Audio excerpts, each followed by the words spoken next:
Hello there, Internet. It's me. It's Adam Sessler. It's a special night. You know why? Because the Xbox One is launching.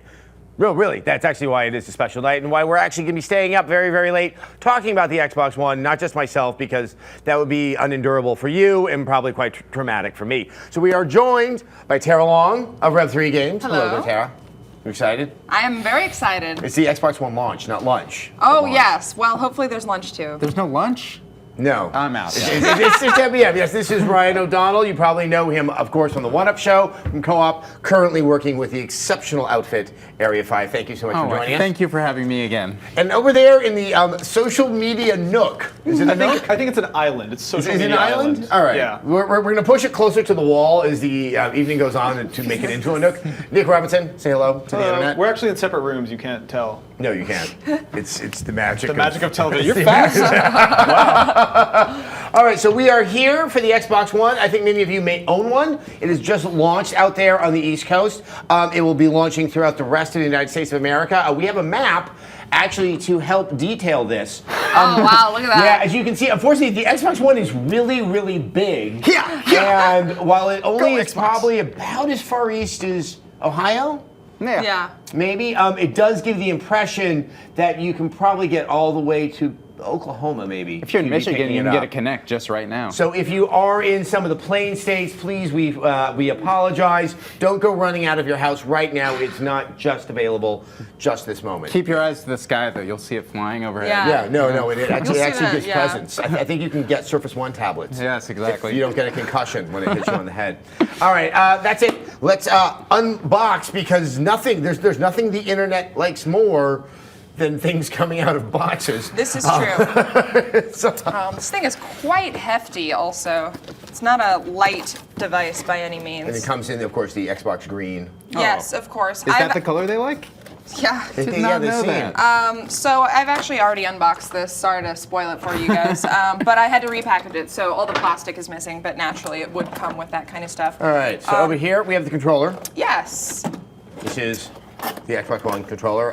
We'll talk about some of the specifics of this because, especially around these offices, the bumpers have become a point of controversy. Oh, yes. So this is the external power box, Yes. which it still has, obviously in opposition to Sony, who somehow managed to get that inside of its tiny little box. Yeah, it's quite It's quite a big. little smaller than the original Xbox 360 power Yeah, brick. which was just offensively large. Which was actually a brick. Yeah. And gray. Yeah. And then on the other top side we have, Yep. thank you, the Kinect, which is About the size of the Xbox actually, 360 can you pull power out, brick. that old Kinect so we can show them side by side certainly. for comparison. This is a little bit bigger, but it's perhaps not quite as wide. It's also just like a kind of a brick shape. I think it's it's gonna heavier too. Take a lot up the heavier. same amount of space on your TV. There's as something the- aerodynamic about the original Kinect, but that really, I mean, yeah, its depth isn't much different, and so it's really, it's not taking up that much more space. Exactly. All right, Might here need it your is help on itself. Look at that, use there. That's the Zumba fitness at work there, Tara. Oh yeah, Pulling that I'm out. getting a workout right now. So this is the Xbox. It's pretty big. Quite big, Big. actually. You know what? Let's don't have a compare and contrast. Yes. All right, so remember this, kids? Remember the original 360? actually, it goes like that. So there's one point of contrast. Yes, that is the original. That This is the Slim. Elite, the Slim. And then, okay, down here we have the PlayStation 4. So if you want to see if we can get that shot there of all of it together. Maybe we'll Do you move want it to in try to front put of that it. on top of here to It'll give make us a why not? little bit beautiful of a size pyramid. You know, compare? probably no one has done this yet. Yeah. That's a lot of expensive tech. Well, actually, a little bit of expensive tech. There you go. So there you go. It's kind of like, I mean, that probably could be art and get one of those Whitney prizes. Yeah, totally. A little bit. Yeah, there we go. So let's talk actually more about the specifics of it. One thing that we've noted, because working around here, we're actually having to sort of transport these boxes from one place to another because we were playing either at home or we're trying to capture some footage. Most people don't move their consoles around all that much, but this is the power button here, and it's capacitive and incredibly sensitive. Yes. Probably more so than the Xbox 360 Slim. Yeah, I feel like if I just blew on it or something, it would turn on. Yeah, and you know, as well as the eject button, which also is capacitive, but by virtue of being sort of in the middle of the console, I mean, unless you're really working on it, you probably won't hit it by accident. Yeah. One thing that did kind of bother me a little bit about this is that the USB port is on the side and not the front. You can see it right here. They have one on the side here, and then they have two in the back as well. I never use the ones in the back because it's like. Well, I mean, if you have it kind of in a unit underneath your television, where you know, it's not the easiest thing to kind of get back there and find where the HDMI. No, it's not. Sorry, not the HDMI, And the every USB. time you try to move this thing around or maneuver it, you know, like. You're gonna hit chances the are power you're button. gonna hit the power button. Yeah. Turn something off. Accidentally eject your disc. You also wanted to point out that the eject show one button thing is here. also capacitive. All right, back here, I'm going to roll around one more time. So obviously, and this was actually a point of confusion at one point. There are two HDMI ports. One is the out going to your television. I believe that is this one. The other is the in that comes from your cable box. And I was actually trying to capture some footage of a game and pulled out one of the HDMIs. It was the cable box one, and nothing happened on my television. I thought I'd gone to some sort of strange alternate parallel universe where like the rules I've been taught didn't work. Yeah. Once that passed and I had a paper bag in front of my face, I realized, yes, there are two HDMI ports that are back there. So let's talk about what really is of a lot more interest, and that is the controller. Certainly. So this is it. It's modeled very closely after it. The big difference are these bumpers. And you so definitely let me have had grab an both of issue. these so I can show them a little bit of a side-by-side. Or do we have the 360 there's gotta controller be one down actually? there. There's one back there. There you go. Oh, I get so so- nostalgic looking at it now. It's just been so long since we've had them. So this is what they're about the same size actually. I think side it's by side. noticeably smaller. The Xbox One controller is noticeably smaller when you actually have it in your hands, but they look really close Yeah. in size. You kind of own it, like it falls into your hands, whereas that you kind of wrap your hands around it. That's the Yeah, best way of they putting weigh it. exactly the same. So let's talk about the bumpers, which go. are the main point of contention. So I reviewed Dead Rising 3, which we're going to talk about later. And to change weapons in that game, you use the right bumper. It's like a radial menu. I cannot stand the bumpers on the Xbox One controller, and I hated the DualShock 3. I played almost exclusively on 360 a lot of games, and I feel like that's going to completely flip-flop because notice here the bumper extends all the way to the right and to the top, but if you press the top, it doesn't press in. You have to press it on the side to get it to do anything. But the way that I naturally grip it, it's like this, to where my fingers are on top, so I naturally want to press on top. So, what was it? VentureBeat just wrote an article today about how anybody who is complaining about the bumpers is not using them correctly, apparently. Which is an interesting thing because I kind of feel like the way you naturally use it is the way that it should be used. And, you know, here's the thing. Here's what they were explaining. I realized this is why I wasn't having as much trouble with the bumpers, is that it makes the assumption that you're resting your fingers on the triggers. Yep. And I think a lot of people, you know, rest them on the bumpers and move down to the triggers. If your fingers are sitting there on the triggers, the idea is without moving it off the triggers or with only a slight movement, you can use your middle knuckle to just roll onto the outside of the bumpers. But it is, you're asking a lot of, I think, users of the controller to unlearn something, and it's not very explicit. And- It's designed that way. I don't know if I could learn to do that. Like, I don't know if that's just something my hands can do. I mean, I have pretty big hands and long fingers, but like, if I tried to rest my hands right here, whenever I click the trigger, I would just accidentally press the bumper. You're just that aggressive. Exactly. But you can do anything, Tara. I believe in you. I don't believe in me, so I don't know if anybody else should either. Ryan? I definitely fall into the camp of people that just naturally rested my fingers this way. So for me, I hit if I look at my index finger, it's sort of the middle segment, that's hitting trigger, and this is all bumper, and I don't have to move my finger, so it's super comfortable to me. The DualShock 4 is similar in that compared to the last generation of console, I feel like they made it easier without moving your fingers very, very much to hit both the R1 and L1 and the R2 and L2 buttons if you just use one index finger. But I still think it's a little bit easier on the Xbox One controller without moving at all for me to just like sort of flex my finger to hit the bumpers themselves. So I was playing a lot of Call of Duty with this, and obviously that's different. It's just like a grenade throw versus having to hold it down and access a radial menu. But I actually quite like the placement of the bumpers on this. Yeah, maybe you're right. Maybe it was because it was a radial menu and I had to hold down the bumper as I was moving the analog stick. So maybe that caused some movement in my hand that made it difficult to keep the bumper depressed. Well, it's going to be interesting to see how people design to what is clearly a different thought behind those bumpers. A radial menu, you're going to hold open for a while. I'm thinking of games like Gears of War, where you would use it for grenades, and you're going to want to be aiming that grenade, whereas opposed to something, say, like Call of Duty, where you're just hitting it and you're just lobbing something over. It is interesting how that's going to be integrated. I think the games that we have out right now really were not designed to the next gen consoles. Like the logic of Call of Duty, the logic of Battlefield, the logic of Assassin's Creed. So I think it'll be interesting maybe at the end of next year to see how it's integrated. It's interesting that you say that, because my favorite feature of the Xbox One controller is the rumble in the triggers, which makes it has a completely different haptic response than the DualShocks or the previous generation of controllers. And it's best felt in Forza, I find. Like it really it's makes essential. I think it really makes that game actually feel different than any of the games that we played in the previous generation. I think for racing games and specifically first-person shooters, those triggers are going to really change the way that we play. And for multi-platform games, it's going to make me want to use this controller more than, say, the DualShock. But right now in Call of Duty and in Battlefield, those functions aren't actually in the games that are coming out. So it's hard to know how much it's going to affect those games without just sort of imagining, oh, it'll be great when I fire my weapon and I get a little bit of rumble right there. But I really do think it's going to be more immersive when those. It sends information. I mean, like it's used in Forza to kind of say, like, hey, you should not be.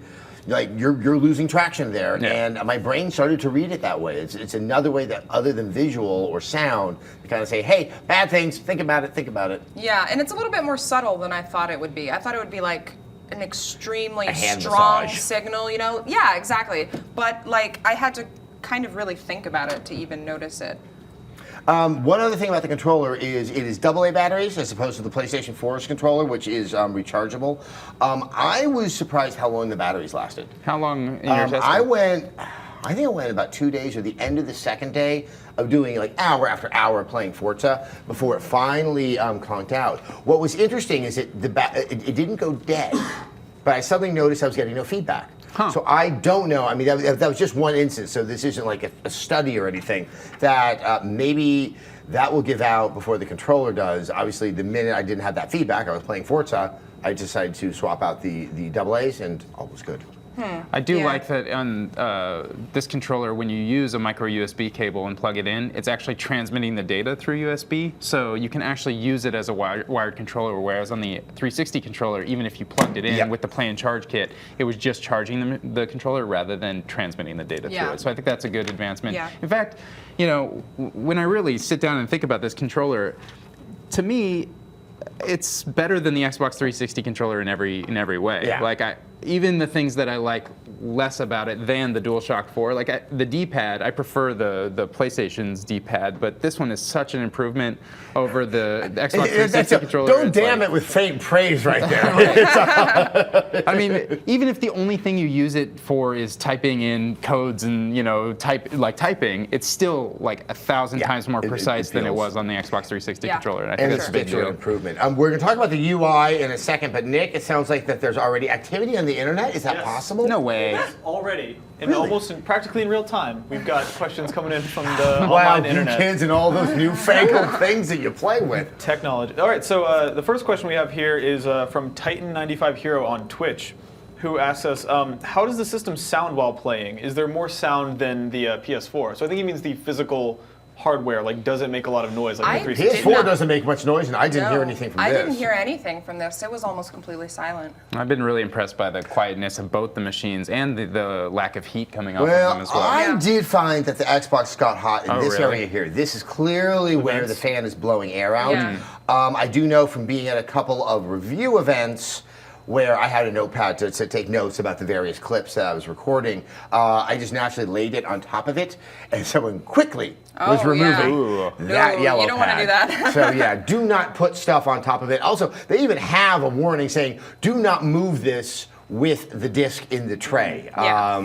A little disconcerting, but as we said before, hopefully one is not moving their console all that frequently. If you are, be mindful Yeah. of that. That's sad. People have been moving their consoles with discs inside and running for years. As someone who even 10, 15 years ago who worked at a video game store and got plenty of discs coming back with scratches on them, you know, it almost seems like it's something that should just be common It's knowledge just now. reiterating Yeah, the it's like, obvious rather please than something don't that's move- unique to this Please system. don't move your system when there's a disc inside and running. Yeah, think about it. It's a machine. Yeah. Nick, is there another? Yeah, Electromite on Twitter, talking about the controller and like the various grips for the bumpers, points out, I used 4 fingers on the backside of the 360 controller, middle fingers on the triggers, and pointer fingers on the bumpers. Yeah. I can't imagine holding it that way, but I guess some people do. That's probably the smartest way It'd to be hold easier, it, but honestly. But hard to my train hands yourself. just don't naturally grip it that way. I thought about doing that with the PS4 controller because it seems to be more inviting to do that, and yeah, I was like, "Bah!" Yeah. Like that's too much thinking, sending to the extremities. I pull back, and I think on the 360 controller, that feels okay. Like, and there are certain games where you can tell the game wants you to be accessing the 4 buttons at all times, and I have played like that. But on the Xbox One controller, I think that actively feels bad. Well, Well, yeah, look, when you the- do that, the these space parts between don't the two. naturally fall into your hands. You have to sort of hold them like that to do it, which does not feel natural. It feels like this could slip out of my I hand think It feels easily. like the bumpers require you, like, in terms of vertical motion with your pointer fingers, to go to the maximum upness, if that makes any sense, to touch the bumpers. For me, Like, it's not- compared to the Maximum upness. Maximum upness. It's not the bumpers, it's the triggers. The triggers are sort of, there's a curvature to them. They sort of point up at the top, and that feels very strange on my middle finger if I try to use all 4 fingers on it. Whereas on the 360 controller, I think it's more reasonable because the trigger's flatter. Anyway, All use right. 2 fingers, not 4. with that, let's take a look at sort of how the system works. Okay, let's do it. Xbox, go home. Well, that wasn't auspicious now, was it? Xbox, go home. Is it not already home? I guess it is home. Xbox, go home. I use the controller, Ryan. Did we break it? It's on pins right now. All right, now we're home. It's mad at so us. this is what the UI is. I think that people have seen a lot of this. It's the tiles. Over there in the top right under featured, let us show you around. This video was not available when we got our units, and I think it resolves what had been probably a problem for me, which there's a lot that this system can do, and it's not immediately obvious. I would recommend for most people, even if you think you know systems well, to at least take a small look at this. So, but anyway, we're all knowledgeable and schooled about it, so That's true. we're going home. I will say that, like, at first glance, this is a more, I mean, I know it's supposed to be simple, it's just a bunch of boxes, but I found it actually initially pretty confusing. And I do not like it. There I you found go. it super confusing as well.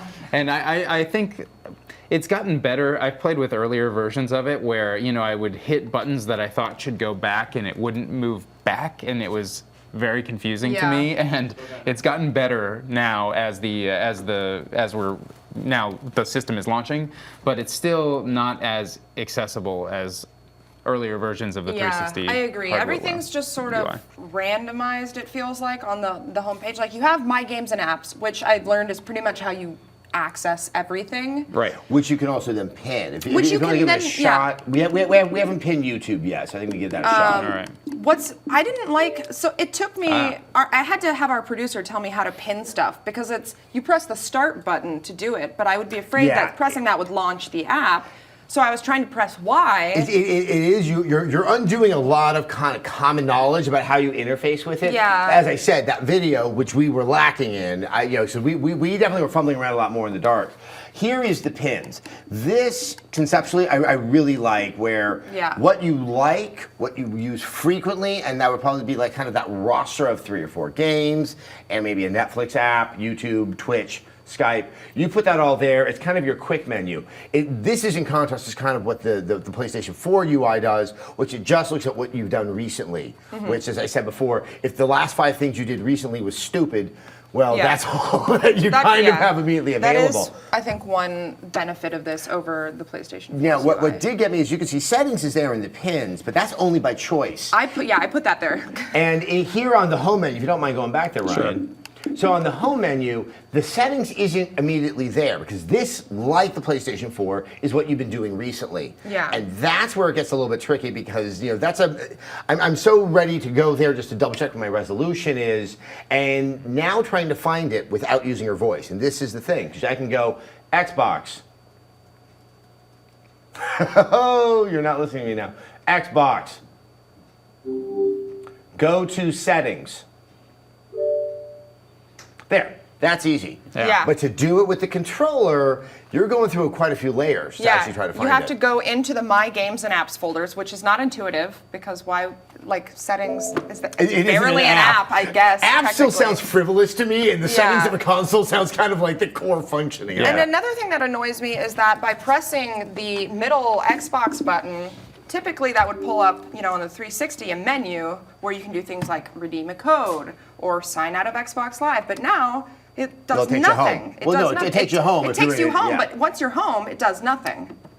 Which, given how many times I've almost turned off my Xbox, granted, if you hold it in for a long time, like the Xbox 360, it will give you the option to turn the console off. Yes. I think that it's an interesting thing that aside from some of the functions which are accessible right on the home screen and that sort of thing, that the easiest way to navigate is with the Kinect and the voice commands.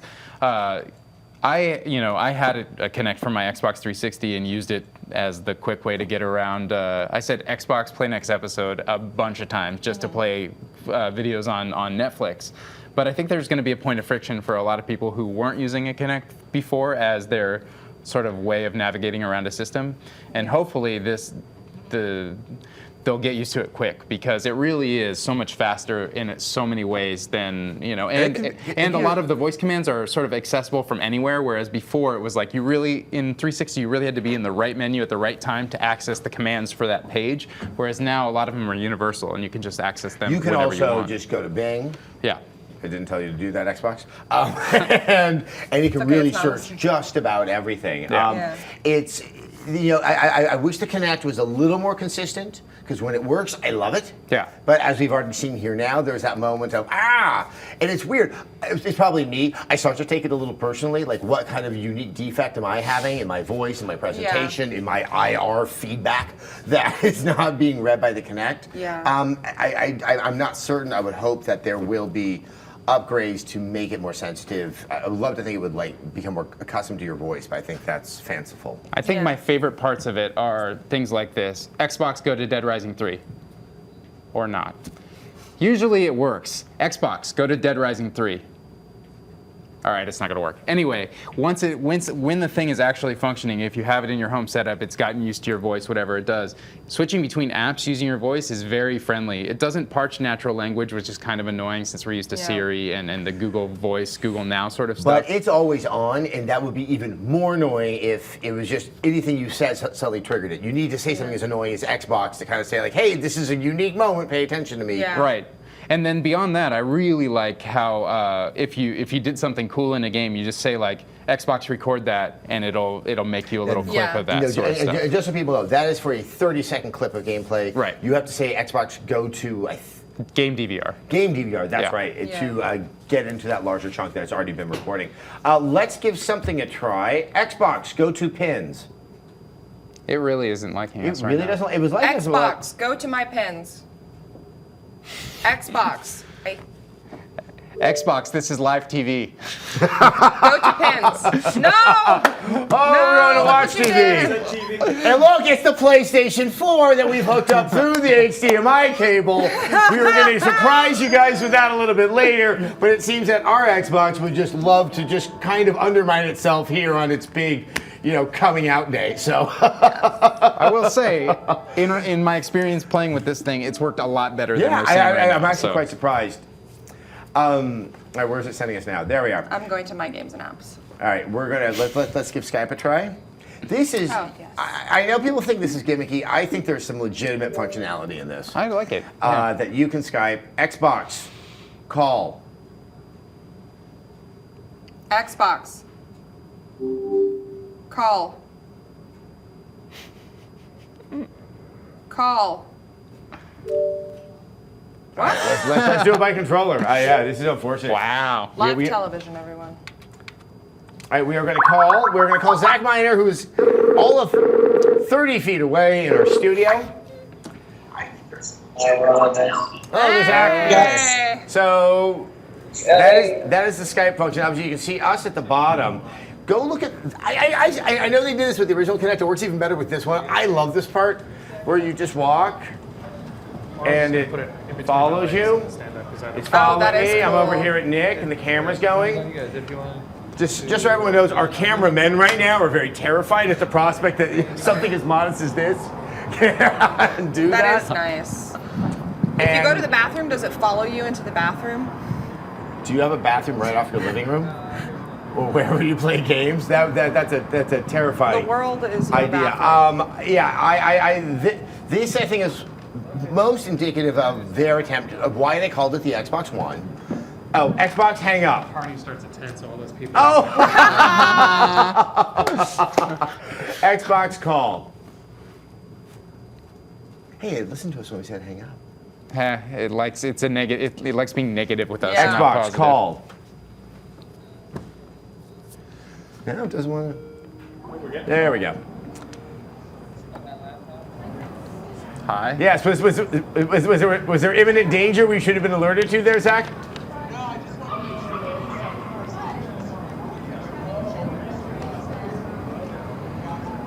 Yeah, we're good. We're good. Yeah. We have all that Sony money. Actually came in a stuffed PS4 unit that's out in the back. And that's what we're using to cover the microphone on the Kinect, right? That's exactly what we're Yeah, doing. exactly. Yeah, exactly. It's a All right. pillow full of money with Just wanna make PlayStation logos just all stamped over it. Because everyone knows I'm a Sony shill. Yes. Exactly. People have been Exactly. saying that for months now. For months, because you know what? I love 1080p. All right, hang up. All right, guys, have a good show. Bye, Zach. Yeah, I think this is a hint at what their philosophy is with Xbox One, that they really do see this as this kind of universal thing. I still wonder, I think for families, I think I understand the logic that the living room really is that central place. I think for non-families, single people, a lot of who are buying the Xbox One today, it's not how their life is arranged. And I'm Right. curious to see how people like that adapt to the additional functionality in the Xbox One. You spent time using some of the television functionality. It seems like that is one of the main draws of this particular box. And if I feel like if you have a cable subscription, it's sort of like a no-brainer. It's fun to change. When I moved back to San Francisco, I have some crazy cable service called Astound, and I never know where any of the channels are. I honestly don't. And so I've really been happy just kind of either making my favorites and yelling at it to go find a show. Mm-hmm. But on the whole, it still strikes me as having as being most useful for more kind of immediate television. Because myself, and I imagine you guys, and anyone who does still watch television, are using a DVR, and that Yes. you're not scheduling, you're not doing appointment television. No. Yeah. And so really it comes down to sports and news. When things are happening right there in the moment, it has a novelty that is best appreciated in real time. Mm-hmm. And if I think for people who have DirecTV and like the Sunday ticket, it's like great. You're just going to flip from just game to game to game, and I would love to see what happens sort of down the line if Xbox wants to expand its kind of sports presence, which seems to be one of their intentions. That could get really interesting. But then again, you could have an NFL, an NBA, or an NHL app. So I'm still a little torn with their fidelity to old media, when there really is ways to work around it with something as simple as an application and a subscription. So Yeah. I have Comcast and I have DVR on it. You can still use your regular cable remote instead of the Xbox Yes. remote, which I think is the way to go because, like, well, also, if you want to see a recorded program, you cannot do that through the controls yeah, on you the Xbox can do One. it through the controls. I also noticed that just moving up and down or going to a specific channel, there is a little bit more latency on when using the Xbox controller than just using your regular. And actually, you know what? Come to think of it, I think both the regular cable remote and the Xbox controller have latency as long as it's being hooked up through your Xbox. Well, I gotta say, I have never had a cable box I've liked. So, Yeah, I mean, right. that's always been just like, hey, I'll get to your channel when I'm good and ready there, man on couch who has needs. Who's paying out the ass for the, Yeah, for the service. exactly. As one who formerly worked for Comcast, I will concur. You know, I don't have cable and I watch Netflix like I think a lot of people, but it seems like sports, live television, news, that sort of thing, like you said, that's the draw of it. Do you think that the snapping functionality and the quick moving between the Yes. things is going to be a better experience than, say, having an app on your iPad that you sit next to, or just putting a picture-in-picture up using your television? I'm going to throw this. Xbox Go Home. Oh, it hates me tonight. There it goes. Oh, I did that on the controller. You know, I like the idea that you're just doing that so I feel better about Yes. myself. I don't know if we can snap from here, but should we hop into a game? Let's hop into Forza for a second. See if we can get into it fast enough. The snapping. March. There's always a lot of reviewing of games that I have to do in March, and that's also when the NCAA tournament is going on, and I like to watch, especially the UCLA Bruins, to see if they will break my heart in the second or third round of it. And Xbox Snap. There we go. So this is, I really see the practical way that I would use that to check in on the game and see if I need to stop playing because things are getting exciting. I think other people will find that kind of balance. It works fast. It seems to be the most responsive word that I use on the Kinect, not just here, but when I'm at home. Yeah. So, all right. With that, we forgot to tell you guys, we once again have Scott Bromley and Andy Gaus out on the streets of San Francisco, just like Michael Douglas and Carl Malden. They are out there checking out people waiting in line to buy an Xbox One. So let's go to them now and see what tomfoolery and interesting people who have not slept they can run into. I think that was a reference that only 7 or 8 people on the live stream Yes, got. The Streets of San Francisco reference. However, we are in front of We're GameStop. embracing the first person Yes. in line. It's a much different... His name is Kevin. Yes, his name is Kevin. We've been here with Kevin. It's a much different scene than it was last week. If you remember last week at this very location, it was filled with hundreds of people out here. Music, DJs, dancing. Everyone was having a great time. Tonight, about 20 or 30. But that doesn't matter because Kevin is here. And Kevin, how long have you been standing in line? Since 7:30 a.m. Oh, Whoa. Wow. What game are you looking forward to playing this? Call of Duty Ghosts. Okay. And Madden 25. Okay, now I have a question for you. Can you name for me 4 other games for the Xbox One that are not Battlefield or Assassin's Creed? Yes, I can. Yes. No cheating. Oh, no cheating? No cheating? No cheating? No cheating.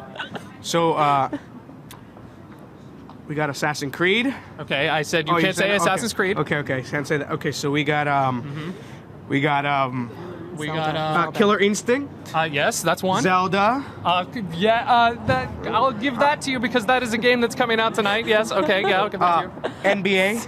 Okay, yes. Live. Madden 25. I know I said that already. Or yes. am I not allowed all to right. say that? Okay, because of that, you did say Zelda. What I think you meant to say was Zumba. That's the wrong game. My God, what I think you meant to say was Zumba Fitness World Party. That is going to be the first game you're going to play tonight, isn't it? Yes, it is. Yes, it is. Congratulations. It's all yours, Kevin. You just got Yay. You're a double This is winner amazing. tonight. You are the first person in San Francisco to own a copy of Zumba World Fitness. How do you feel? I feel great. I'm shaking. Look at me. I'm shaking. When does this game come out? Just curious. This game comes out in a few hours. Oh, yay! But you got it before everybody, right? Yes, you're going to be very, very fit. Now let's talk to the people behind you. If you guys can come forward here. So are you guys are all in a group together. Yeah. Have you all been out here since 7:30 in the morning? Yes, we have. Yes. Okay, now I have a question for you. Now behind you, there is a Sony bag filled with garbage. What is in this? What is in this garbage bag? That is a little blessing from somebody randomly. Just A baby. saying- No. Somebody just randomly said they wanted to be Santa today, and then I was like, what? And they gave Kevin a copy of Zumba Fitness. I know, I've heard this story. Well, not exactly, but they gave me an Xbox 360. Oh. Brand new with the Connects and everything. Oh, that's great. Yeah. Are you going to set it up through the HDMI on the Xbox One? Yes, I am. Instead of the television, you can just set up your Xbox 360. Now, I have a very important question. I don't know if you guys remember the television show Let's Make a Deal. Do you remember it? Of some sort. With Monty Hall. Adam in the studio will remember that because he gave a reference to Streets of San Francisco. It was on at the same time in the 70s. However, okay, what I have with me right now, Annie, if you could vamp for one moment. I have with me, still sealed, this right here, still sealed. Now, I will give this to you if you leave right now. You already have a 360. You already have a game, Kevin. You cannot play this. I could leave. Está bien. I would leave. I will make it even sweeter. I will throw in a free copy of Battlefield 4. I would leave with that All right, one. all right. I would leave with that All one. right. Is that? That's fine. That's Okay, so here is this for you. Here's this for you. Let me get your copy of Battlefield 4. What? Here's your copy of Battlefield 4. And what's going on? What's in the box? What? It's so light. Yeah, that's because there's nothing in it. There is a sealed. Nothing. It is a There's sealed, nothing empty in PS4. You made your choice. Now leave. No. Now leave into the dark night. Take your Xbox 360 with you and leave into the night. You made your choice. This is. I did not cheat, sir. I told you were getting a sealed box and a brand new copy of Battlefield 4. That is exactly what I said. That is exactly what you got. Evil. Oh, look at this. Kevin is just taking. Kevin, do you want an empty box too? Yeah, there you go. Go home, Kevin. You're done now. All right.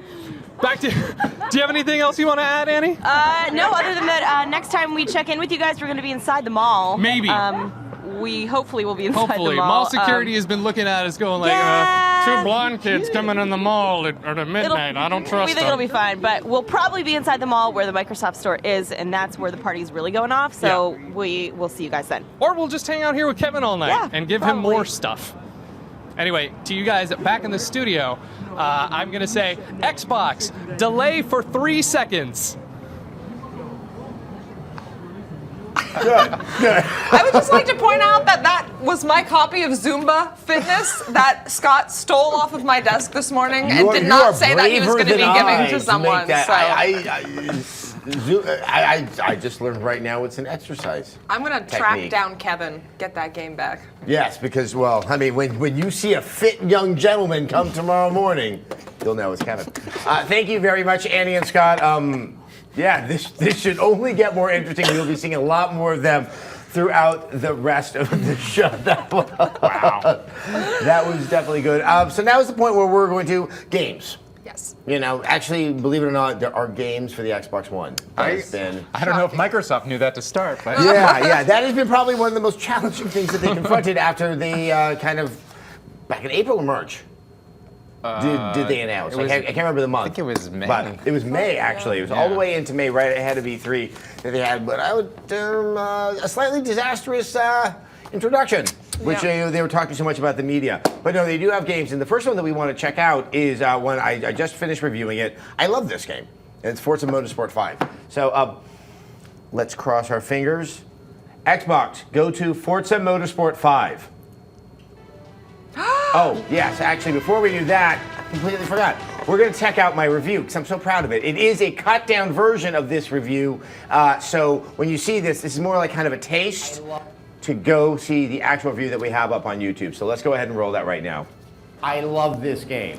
For something lacking in dragons, space marines, and the fate of the world in my hands, Forza 5 proved to be one of the most obsessive, compulsive, and indulgent game experiences I have played in a long time.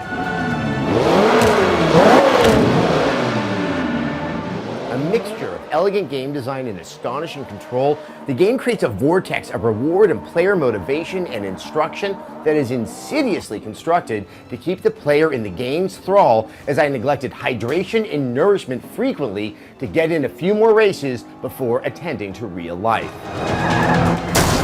For many players, one of the core appeals of Forza has been its accessibility despite being a simulation. This broad range of assists not only lowers the threshold for entry, but cleverly attunes the player to the facets of racing to take into consideration. As I started to take the training wheels off, I paid attention to my issues with braking, or perhaps stability or steering, and made that a focus of attention in the success of races. And with every new car, reevaluated the unique quirks to how they controlled. The true incentive to engage more deeply with the simulation of Forza 5 is that for every assist you toggle off, you earn more money in a race. More money means more cars, and more expensive ones more frequently. In fact, it's this perfectly constructed loop of engagement and reward that is so ingenious and seductive about Forza 5. Not only do you benefit from giving yourself more challenge, the game is constantly holding out opportunities.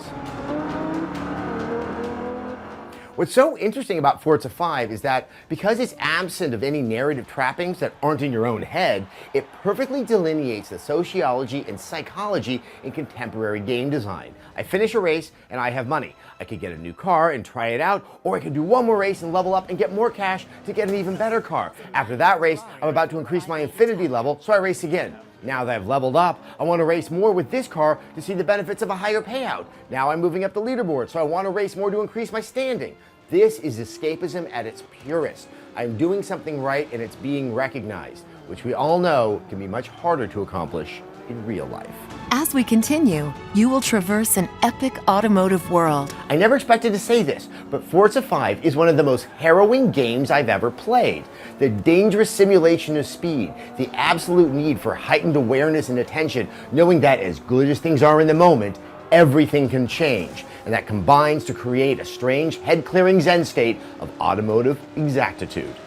What helps facilitate this experience are the unfortunately named drivatars. A curious combination of actual player behavior with artificial intelligence, the cars you compete against are remarkable facsimiles of player behavior that appear to be making strategic decisions in the moment. The effect on the game cannot be understated. The level of canny is astonishing, and the drama it adds to the races is significant. The best way to describe the experience is that it's not all about you. You see the AI compete against each other until you become relevant, and then cars attempt to block, take advantage of your lapses, and generally drive with desire. On the flip side, they succumb to acts of, well, human error, like I've never seen before, spinning out, cutting corners, and crashing into each other as well as you. One other addition to Forza 5 that may be as significant as the drivatars to its sense of fun is the alteration to scoring in a race. Instead of trying to come in the top 3 places or just first place, Forza 5 has 3 categories. Gold is places 1 through 3. Silver is typically 4 through 6, and bronze is 7 through 9. The money you earn is predicated on which trophy group you fall into. This results in races that feel vital no matter where you are in the pack. If getting gold is out of reach, you can fight for 6th place and come home with some nice bounty. This innovation dispenses with that burdening sense of inevitable failure once you fall too far back, and allows the game to put forward a more significant challenge, to say nothing of giving the player a wider berth to challenge themselves by removing assists. In this, Forza 5 really accomplishes its goals to be an accessible sim that doesn't alienate the hardcore and underscores its brilliant means to get the player in and hold on to them until exhaustion or the bathroom win out. Except for load times. They are long, and it's unfortunate given that the conclusion of each race begets the desire to jump back in and do it again. Forza 5 also comes with multiplayer, where you have the opportunity to compare the computer AI to friends and colleagues. I found that as aggressive as the avatars were, it was nothing compared to the ferocity of my compatriots. Also, I kind of suck in multiplayer, so there's that. What is clear is that the interface for finding races and choosing your car is elegant and simple and not an imposition. Additionally, there is Rivals, an asynchronous multiplayer where you race against other times on the leaderboard. Forza 5 is an astonishing game, from its looks to its design to the care it takes to include all types of players and play styles. Racing may sound niche, but this game shows it to be thrilling, engrossing, and welcoming. I have played it for countless hours, and I plan to go back right after finishing this review, like right now.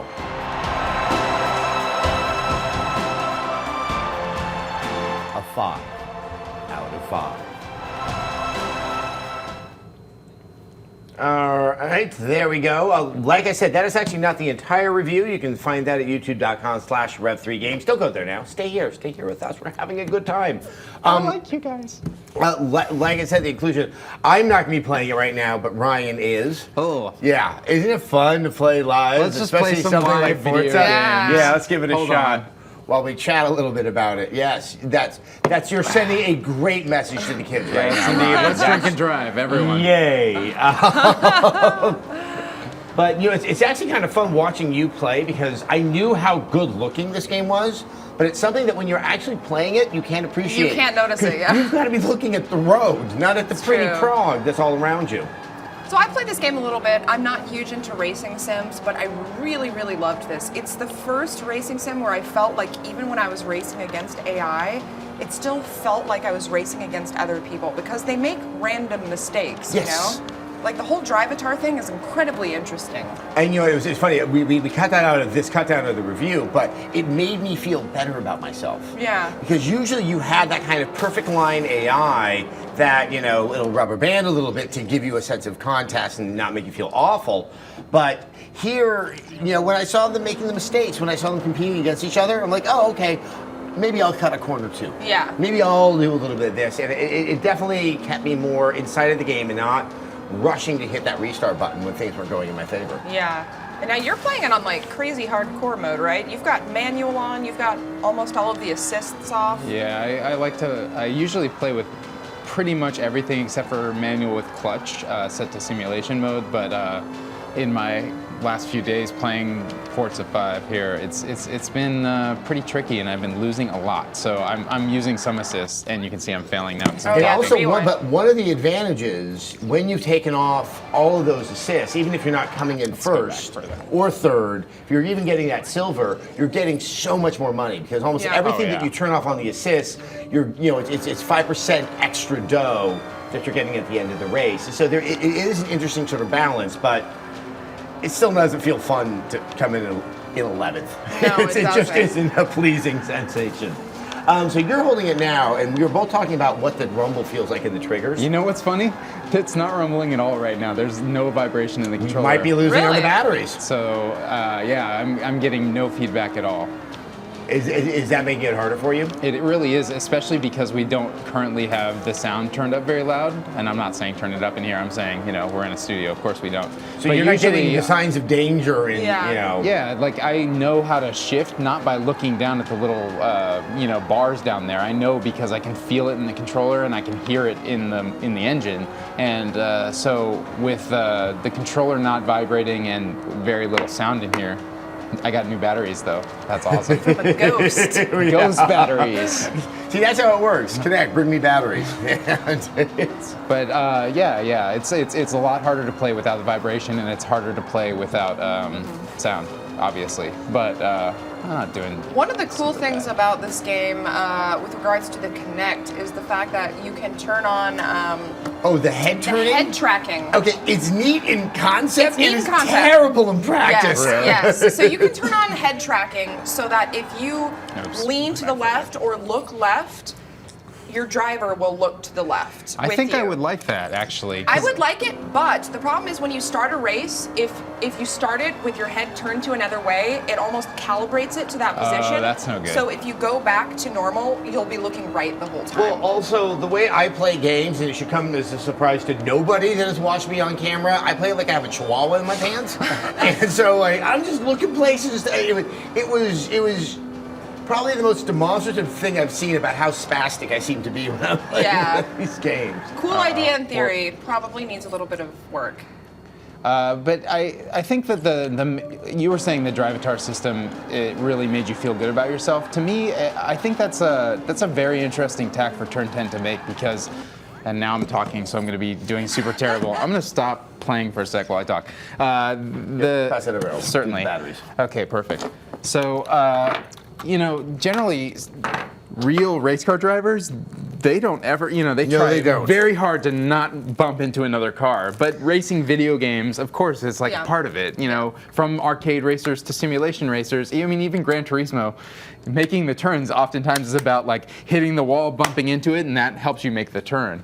So by allowing your friends' Drivatars populate the system, I mean, the races are going to look wholly different. It's going to look like a video game when you're racing now. It is a different game, and I recognize that. And I think I really like that. It sounds like you really enjoyed the simulation aspect of a racing sim. Not necessarily. I'm fascinated by the choice. I think. Remember back, 5-10 years ago when we talk about simulation racing games and it was like, the reason there's no damage in Gran Turismo is because the car manufacturers don't want to see the damage, that sort of thing.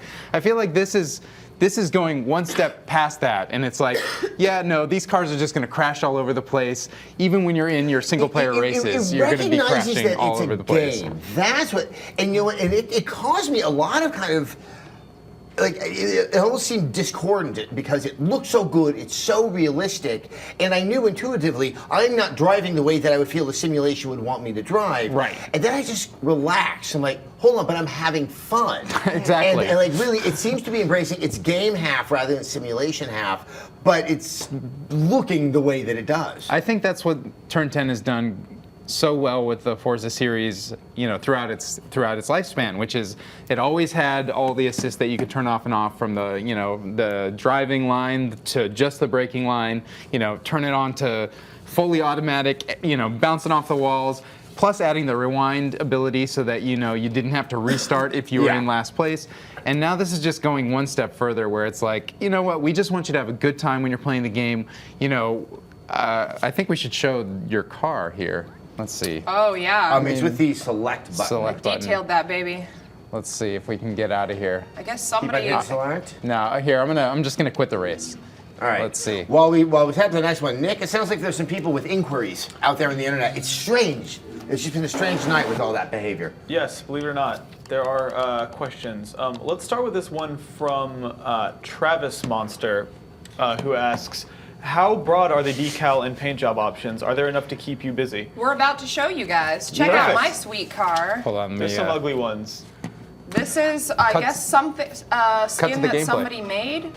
The existing paint and decal when I was playing it, and remember, I was playing this before it was released.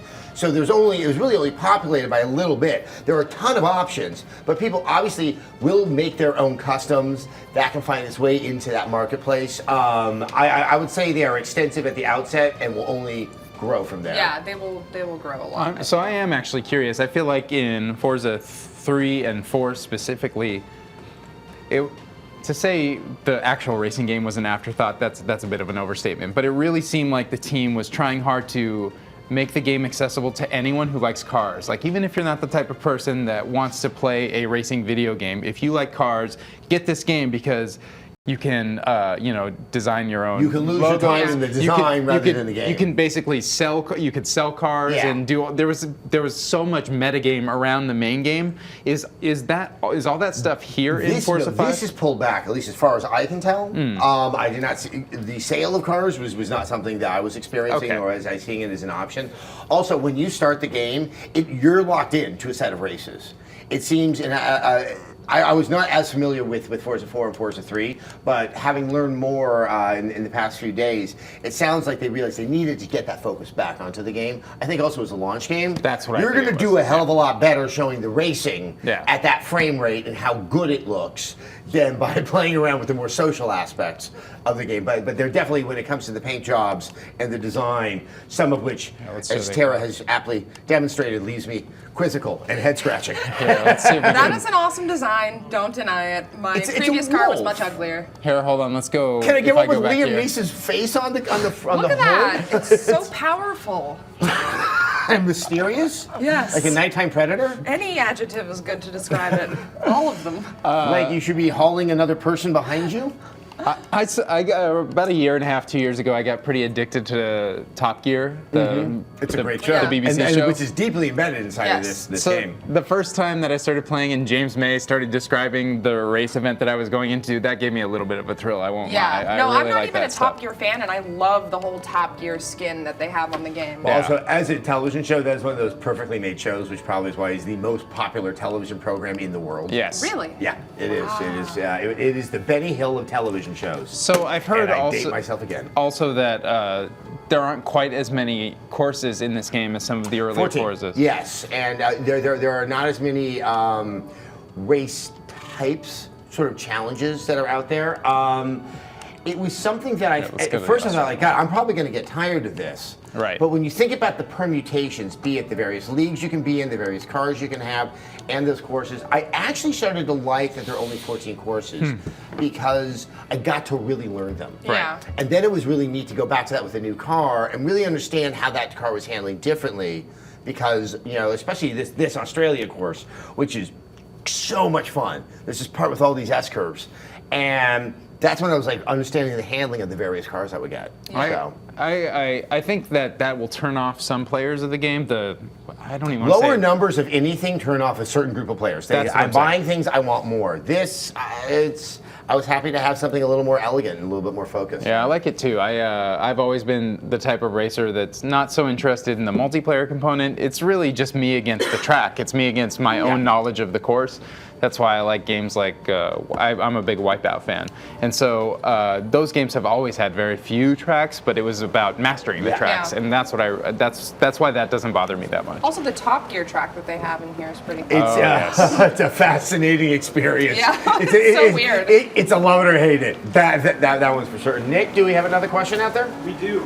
In regards to the head tracking tech, Grimsticks on Twitch says they should just track your eyes and not your head. Is that even possible with Kinect, do you think? Does it have the It fidelity? can tell your heartbeat based on the color of your skin, so I would assume that is correct, but I It's the don't. it's the membranes in your skin. Yeah. It's, But that- I don't think that would be a good idea.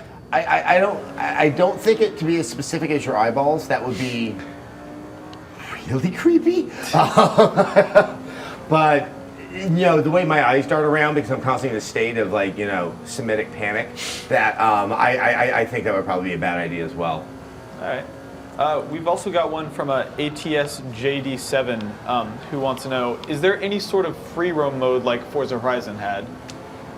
There is the free race mode. I wouldn't say it's not like what Horizon is. And I'm just going to concede right now that was not a game that I played much of during my my year wandering, trying to find myself employed. So. That was the open world one primarily. Yes, right? and this does not have an open world aspect now. I will say that after we have swapped the AA's in this controller, all of a sudden my rumble is back. So there's your answer to that question. Yeah, so it is true. So for whatever reason, the rumble goes out first. Yep. I think that's actually a nicer signal than getting a warning on screen. It's like if you realize that you're not getting any rumble on your controller, it probably means you need to change your batteries. And you know, I think it'll probably help best in games that really use rumble because I noticed it immediately when I was playing Forza. Yeah, there you go. So you like playing from that viewpoint? I do actually, and it's funny because I remember when I was reviewing Xbox 360 launch games, specifically Project Gotham Racing 3, I was very, very keen on the cockpit view. And I don't know, maybe it's the fact that Oculus Rift is a thing that exists in the world now, but I want my whole view unimpeded when I'm playing a racing game right now. Yeah, but this is like from the vantage point of the bumper, not of the driver. Yeah, it's true. It is kind of bizarre, but It's just, it's terrifying. I like it. I feel like not into it. the sense of speed is greatest from this perspective, and I don't know. I like it. I know Zach Miner in the studio. He likes it as well. It's just it makes me anxious. Well, I mean, look, most things do. I think it comes from my like I said. Hear those S-curves. It's just wow. Well, now I'm gonna blow them. Let's try again. See, Forza, magical gaming experience. And it doesn't go like, are you sure? There's so many games like, do you Yeah. want to admit you suck this now one, and drop the anytime difficulty? anytime you even like remotely wander off the track, it's like press Y to rewind, and it's like, all right, slow your roll, connect. You're right. The press Y to rewind does show up with such frequency. It's the one time that you know you're doing bad I things. know, it makes you feel bad about yourself. I do wish that they could have found it. At least it doesn't say minus 1,500 points or something like that. True. You know. I feel like it's actually relatively This turn's gonna friendly. not make it. Wow, you really do get the sense of speed in this view. It's terrifying. That's why I said this is the most harrowing game I've played. Yeah, talk a little bit about that. That's what when I asked you about this game, you said this was the most harrowing review you had done in years. Oh, well, what I'm used to when I'm playing a game, there's, especially a game with a narrative, there's an ebb and a flow. Right, Big sure. action moment, now there's a little bit of story, maybe we'll go a little bit stealthy, maybe there's just three guys that pop a shot in their head. Here it's, you are racing. And that means at all times you're going at the highest speed that you can do trying to make these turns. And just physically how I was reviewing the game shifted, where I could never really sink back into the couch. I was constantly hunched over. And most rational, reasonable people, when they play a racing game, they might go for an hour, 2 tops. Yeah. I was doing 8, 9 hours straight, and my back was hurting, and the adrenaline was neutering my appetite, so I had like low blood sugar, and the sun was streaming in the window, and I was getting hot and sweaty and tearing my clothes off, because I just wanted to race some more. I mean, it was about as close as I could be to being Jason Patrick in that movie Rush, and it was just. It's a miracle you're still alive. Yes, and you're absolutely right, and that's what I do for you, Internet, and that's how I sacrifice myself to give you my opinion. I will say simulated racing. The nicest thing to me about there are a couple nice things. One, this is a very good launch title, right? This is one of the finest things you can have at launch, I think. Exactly, and I think it's nice that, aside from Resogun, we didn't really get any games on the PlayStation 4 at launch that were exceptional. And I think what was unfortunate is that their racing franchise, their new one, Drive Club, was slated, and for reasons that are unclear, they decided to push it back. Exactly. So that's one thing that's nice. And the other thing that's nice is we were talking about the Drivatars before. I really do feel like that is going to change the game, even if you're planning to play it mostly single player. And because it's a launch title, there's a greater chance that more of your friends list will be playing this game at launch than would probably be possible if it had come out later. For those saying, is this a next-gen game? Obviously, visually, you can see it, but the Drivatars are what makes it feel next-gen to me. Yeah. I don't know. Maybe the cloud functionality and how that's being applied is something that could have been accomplished on the Xbox 360. I honestly don't know. Yeah. But it is something that feels like such a huge leap in terms of experimentation that it's something that feels new. Yeah, it's awesome. I was playing this at my desk earlier, and I was racing against my producer, who was sitting right next to me. And I was like, hey, I just beat you. It's nice to be able to gloat to your friends. I think it's also that kind of water cooler thing. That gives you more marketing speak, but yes. All right. Guys, we're going to also take a quick moment and thank our sponsor because it's very kind of them to help sponsor us and let us do these 3-hour live streams, and I love these guys. It's called Loot Crate. Loot Crate delivers little boxes of awesome, like the one you're looking at right now. Every month you get this for just $20 a month. You can get your own and support Rev3 Games by signing up at lootcrate.com/Rev3Games. It's a box. It comes with stuff in it that you would like, and you don't know what you're going to get. It's like Diablo without the danger. Okay, we're now going to talk more games. This was the one that you took on, Tara. Was it Dead Rising 3? Yes. So I think we're first going to start things off by taking a look at your cut-down review. Remember, this is not the full review. It's a portion. It's a teaser. It's a taste. It's an amuse-bouche of Dead Rising 3. You should go watch the other one when we're done with this live stream. But let's look at it now. Dead Rising 3 takes place a decade after the events of Dead Rising 2, focusing on Nick Ramos, a young mechanic whose only discernible personality trait is his unwavering naivete. When a zombie outbreak suddenly hits the city of Los Perdidos, Nick must cooperate with a few remaining survivors and find a way out of the city within 7 days before it's firebombed by the military. How about my life is at stake? How about you think about me for a change? How about you give a shit about that? It's a generally eye-roll-inducing story, and Capcom's efforts to darken the game have unfortunately rid it of most of its humor. The only truly funny moments come from the various outfits Nick can wear, which seem all the more ridiculous when juxtaposed with serious cutscenes. But the crazy characters and odd sense of self-awareness that made the previous games so enjoyable feel like an afterthought with Dead Rising 3. The few tongue-in-cheek moments that are there are so off the wall and out of context with the rest of the game that they come across as utterly forced, as though the developers finished the game, realized that they forgot to make it funny, and added in a few sex jokes at the end. It's confusing, and frankly, it's more embarrassing than it is funny. The environments do little to help this, as the city of Los Perdidos just isn't all that fun or interesting to explore. The layout is terrible and was clearly designed to pad the game's length, forcing you to weave in and out of giant set pieces with roadblocks at almost every corner. Granted, it is quite a bit bigger than previous settings, so at the very least, there are more opportunities to earn prestige points. These are the basis of the leveling system, and they are earned by doing just about everything, from killing zombies, to completing missions, to rescuing survivors. In addition to a considerable amount of side quests, Nick can also rescue stranded survivors and recruit others to join his posse. Perhaps the best advantage Nick has is the ability to combine weapons and vehicles on the fly, without the need for a workbench.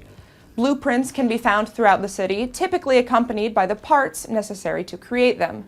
With a decent amount of searching, Nick can experiment with dozens of different weapon combos, some capable of inflicting monumental damage. For the handful of gameplay improvements that have been made, I can't help but wonder how other, seemingly fixable design issues still manage to exist. But even so, it's hard to deny that Dead Rising 3 isn't at least a fun experience. There's inherent joy to be had in discovering new ways to maim and massacre dozens of zombies, and the game gives a lot of freedom with how you want to approach that. The campaign is around 20 hours, but the lengthy time limit means you could probably spend around 40 hours just exploring and still manage to beat the game in time. There's also drop-in, drop-out co-op, which supports up to 2 players, as well as online matchmaking that pairs you up with a partner based on your preferred style of play. If you like the more masochistic side of the series, you can also check out Nightmare Mode, which follows the rules of the original Dead Rising. No autosaves and much harsher time limits. I would be remiss if I didn't talk about some of the next-gen features, which include Kinect voice commands for things like dropping your weapon or taunting zombies. Most of them aren't really all that useful, particularly if you live with others, and after a few hours, I turned my Kinect off altogether. Turns out, if you pause during a boss fight, a cough will sound exactly like the word resume. At the end of the day, it's hard for me to recommend Dead Rising 3 to anyone looking for more than just a mindless zombie slasher. Perhaps if it had a better story or a better understanding of the humor that made the previous game so fun, then it could have improved upon them. But the way it is now, a dark, tedious, and vastly underwhelming game, it's hard not to look at it and see a shadow of the franchise's former self. Dead Rising 3 gets a 3 out of 5. So that is my review for Dead Rising 3. That is a truncated review, of course, so if you want to see the full thing, it is up on youtube.com/rev3games.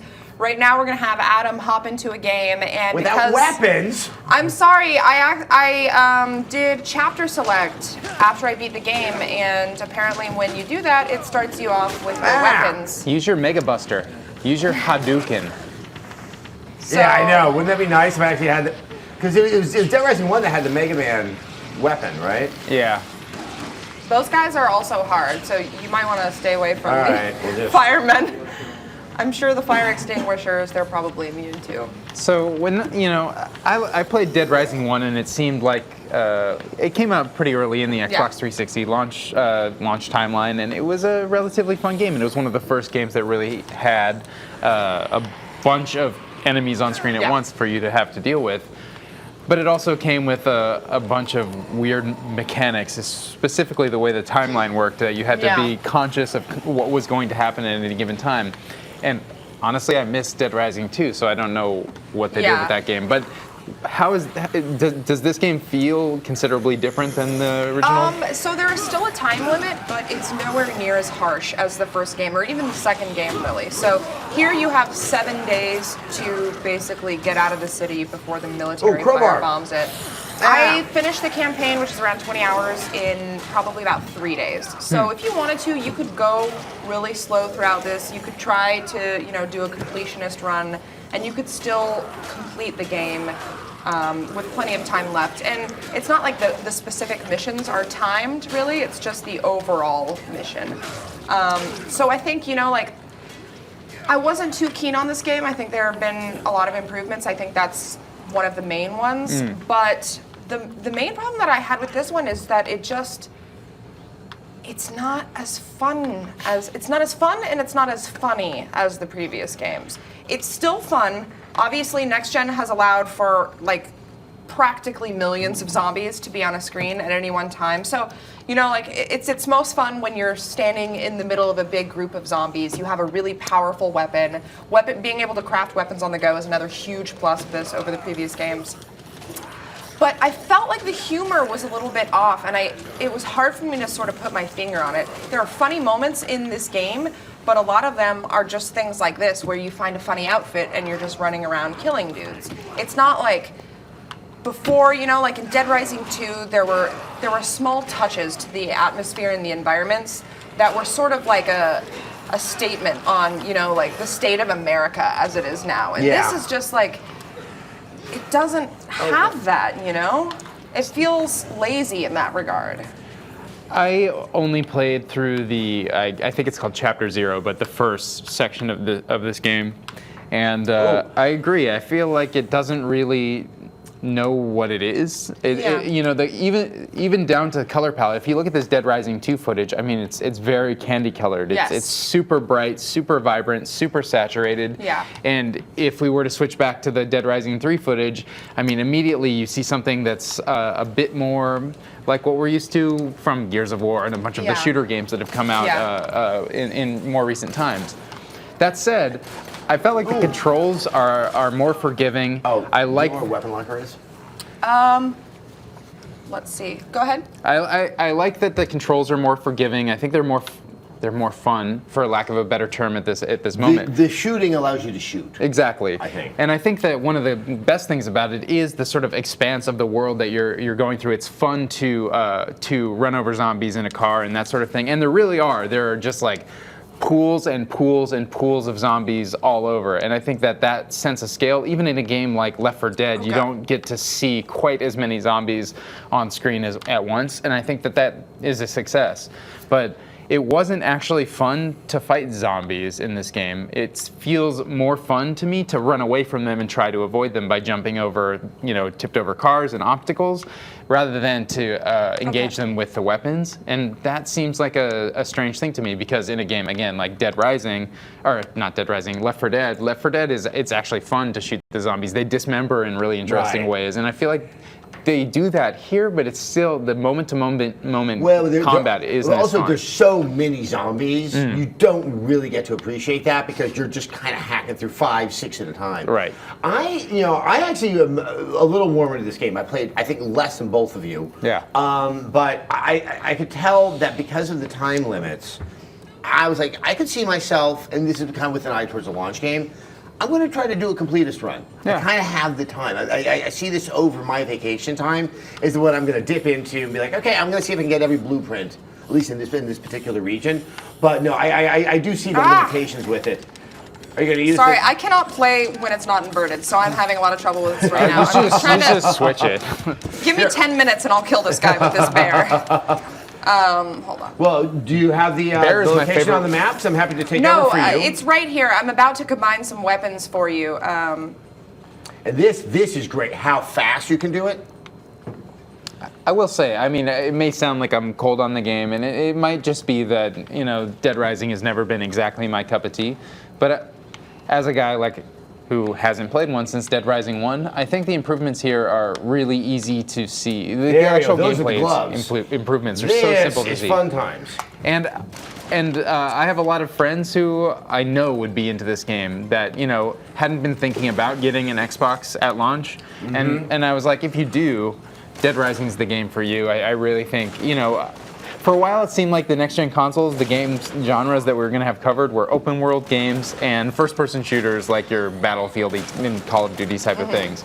And, you know, after Watch Dogs got delayed and a couple of the racing games got delayed, you know, on PlayStation, the only open-world game was Assassin's Creed. But this is another great choice. I think if you like open-world games, like there's a lot here to like. And if you haven't played Dead Rising, say, since Dead Rising 1, it is a different experience. Yeah. And remember that Dead Rising 1 was, I think, supposed to be a launch game. There, I just wanted. So go into that big crowd of zombies and just shoot a bunch at a time.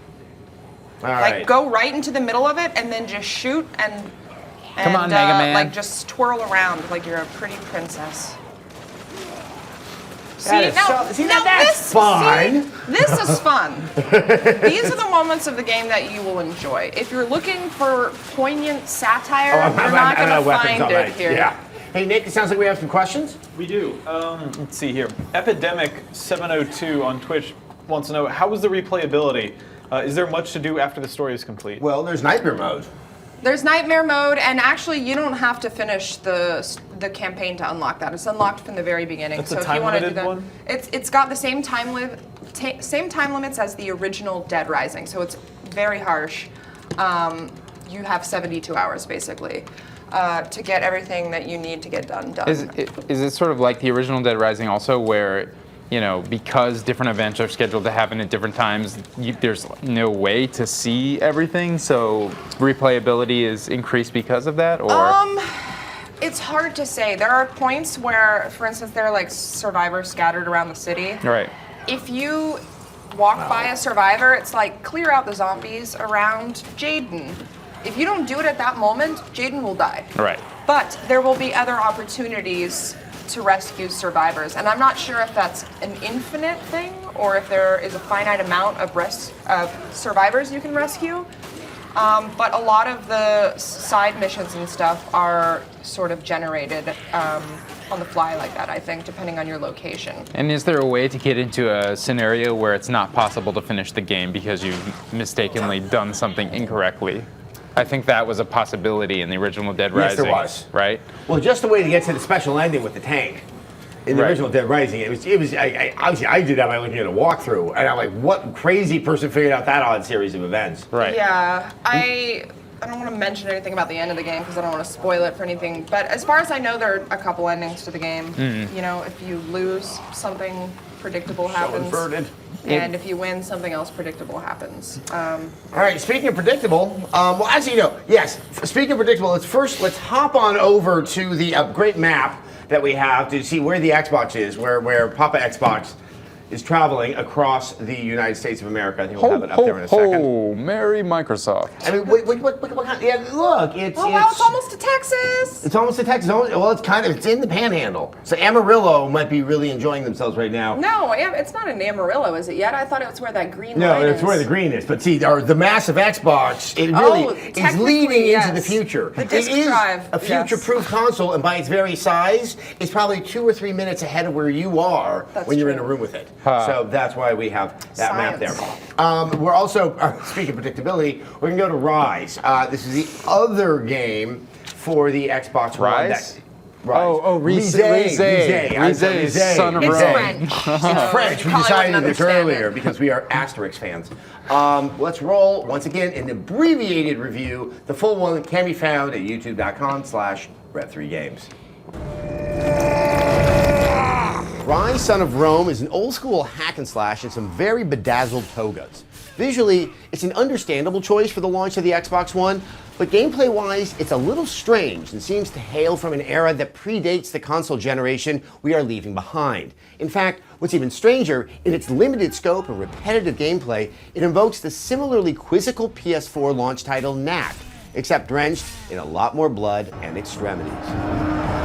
Defeat your emperor! Taking place in Rome under the reign of Emperor Nero, the game focuses on Marius Titus, a young soldier who comes from a family of an influential senator.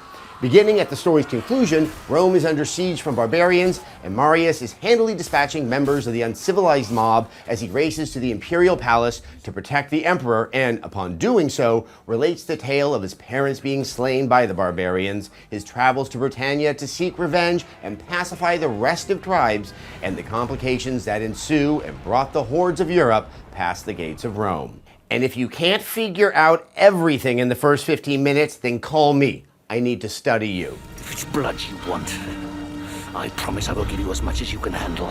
Even beyond being stunningly obvious, the storytelling is cringeworthy and outdoes the litany of sword and sandals dialogue that polluted movie screens in the wake of Ben-Hur. Much of the game is a parade of uninspired melodrama. Landing in Britannia plays out like Saving Private Romulus, and one of Nero's sons is torn from John Hurt's famously fade portrayal of Caligula on the BBC. Novel themes like war begets war and losing your soul while protecting civilization play out like new ideas. It's not that liberal borrowing from classic themes is so bad, but here it's so sincere, so enraptured with his own epiphany that you think it was written by a 12-year-old. I've heard rumors there is great unrest in Rome. Yes, these are dangerous times we live in. Unfortunately, this less than fun tale surrounds gameplay that similarly struggles to find a spark of life. With a very limited moveset, attack, block, and shield bash, Ryse attempts to develop a tense, high-stakes combat scenario, but cannot find the energy to carry it through the entirety of the game. Ambush! Clear the bridge! While movements seem quick and the goal is to elegantly chain one action into the next, there's a leaden quality to fighting, in large part because it's so reactive. Look for the unblockable to move out of the way. Shield bash the enemies with shields or quick movements. Block the attack behind you, all of which then opens up 2 or 3 quick jabs. It's nothing more than Rochambeau exploding with plasma. It kept my attention for a couple of hours until it became clear that all the enemies, all with attack sets as broad as my vocal range, were already revealed. Yes, they look different, like having scary pagan masks, but the enemies only increase in number, not behavior nor interest. These combat issues and the inability to keep it fresh may explain the inclusion of Focus, an activated power that slows down time, leaving Marius virtually invulnerable and able to deal a remarkable amount of damage. With minimal understanding of the upgrades and perks, this skill can thankfully be used frequently to expedite the combat and dispense with enemies quickly enough to keep the game from completely collapsing under its sodden weight. It's just a strange inclusion because it so undermines the intent of the combat design and seems to signal the game's own discomfort with its core mechanic. And then there's the finishing move. These are the antecedents of the QuickTime events that characterized the game after its disastrous showing at E3. No longer with button prompts, but color-coded highlights around the enemies that prompt button pushing, they are, plain and simple, QuickTime events. Their logic is embedded in what the animations are on screen. Shield attack for Y and sword for X. But it nonetheless is nothing more than Simon Says, and its ubiquitous presence in every facet of the combat adds an entirely new level of tedium to what is already a very tiresome affair. You can upgrade more finishing moves to satiate bloodlust, but after the initial recognition of how pretty it is to chop off both arms, it reveals itself to be a craven gameplay hook appealing to the crassest interests of the perceived audience. Welcome home.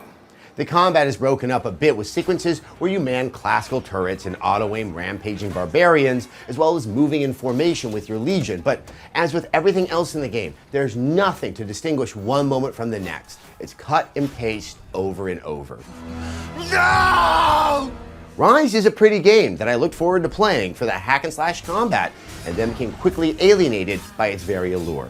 The visual palette and setting give the promise of something rough and visceral, but in the end, it's tired and boilerplate. A 2 out of 5.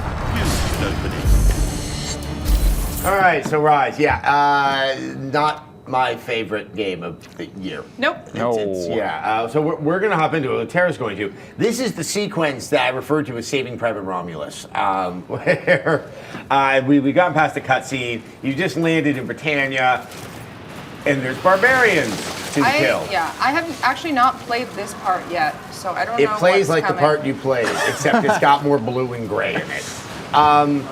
You know, it's a shame because I kind of wanted a game like this at launch, and I was kind of fighting to find the part that I liked about it, and I really was struggling.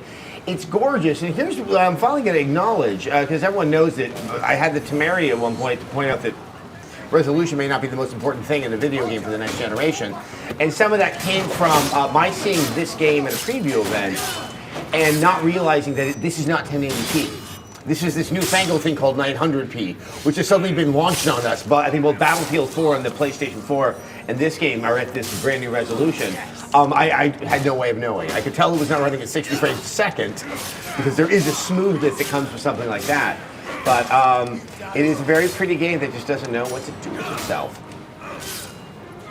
I sat and watched you guys play this for a couple hours yesterday, and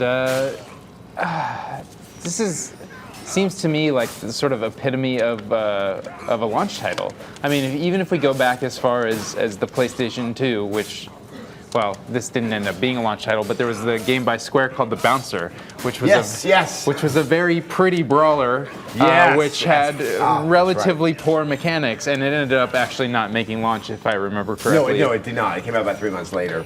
And this game seems exactly like that. I mean, some of the most standout things are the fact that, you know, it just seems like you're waiting for people to attack, and then they're waiting for you to attack, and then you get into these quick time events to sort of end the attack. And what I think is frustrating about the quick time attacks is what you mentioned in your review, which is that they took away the button prompts as if we might not realize that just by having the character flash a color that matches a button that we might not notice it. On the harder difficulty settings, you don't get the prompts because you aren't supposed to be guided by the animation. So when the sword's up, you would be hitting X for the sword. That's still no different. Right. It's just odd, and to your earlier point, it's just a highly reactive combat system, which, you know, Assassin's Creed does that, but over the years and the iterations, you can be a lot more aggressive, and also the flow that they want is much closer to Batman.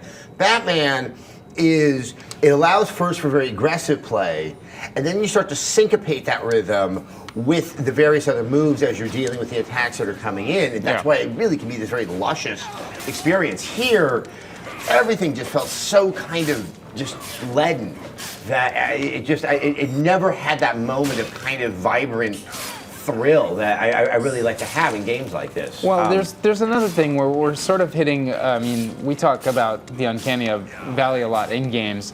Here, you know, we have a game that has very nice depth of field effects, some pretty good lighting, and it oftentimes is quite beautiful, especially if you were to stop it into a screenshot.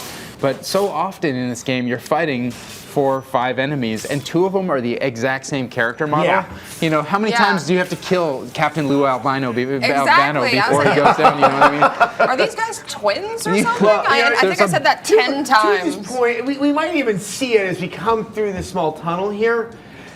Look, I'm not a complete historian. Okay, this takes place under the reign of Nero. Emperor Nero died in the year 68. There was no 19, there was no 14, there was no 12 preceding it. It was the 1st century. There are structures here in Britannia that were apparently built by the Anglo-Saxons. There was such architectural complexity, I've been left baffled by it. You can take liberties with history, but here it's just very strange. There's another part later in the game, you can see it in the review, where there's these 2-story wooden structures, like there's a city, and there's even a place with a sign, like it's a shop, like there's commerce that is happening in the year 68 in the English islands, and it's very, very strange. Hadrian built a wall, not a kiosk. I love this part of history, and what actually is the most interesting is this, like all other types of media that deal with Romans, all Romans need to have like proper English accents. All right. But then they go to England. So you've created something of a problem.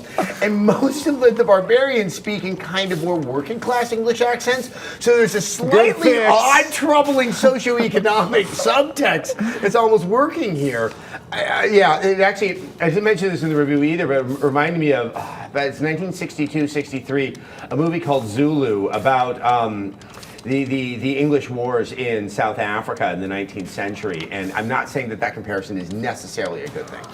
So, All right, Nick, do we have any questions out there? We do. Over on YouTube, Dwayne Lundgren wants to know, and you might not like this. Do you ever see Ryse being turned into a franchise?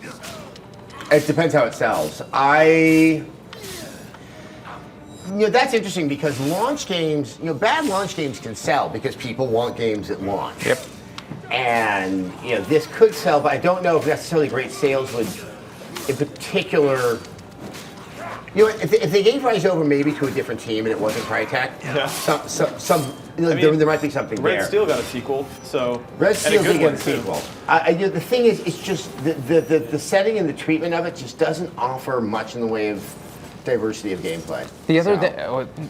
One of the things that I noticed yesterday when I was watching you guys play this game that I hate arbitrary upgrade systems that make games seem deeper than they actually are. And this game has that in spades, where you basically are constantly getting some sort of money. You get some sort of currency and use it to upgrade the strength of your attacks and the length of your health bar.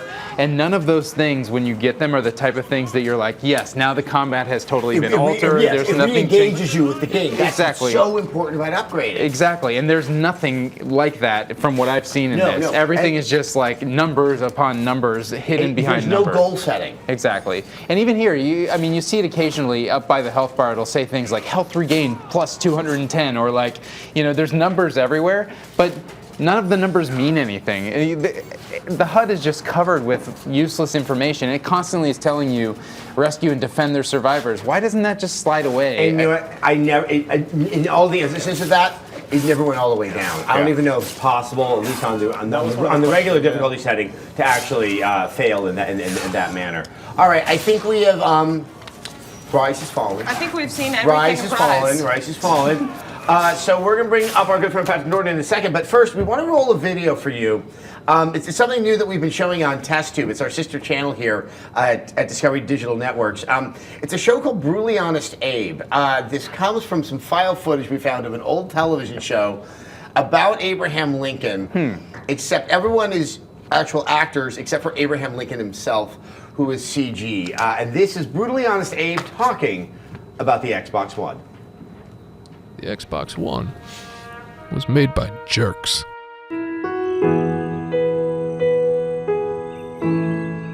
Humanity's one absolute is mathematical logic, yet the Xbox naming system has zero logic. They went from Xbox to Xbox 360 to Xbox One. Are they counting backward? Did something happen to the other 359 Xboxes? What could possibly be next? They've backed themselves into a place where there's no logic even left to defy. And still, their current price point defies all logic. It's $100 more expensive than PlayStation, because each console includes a Kinect. Kinect.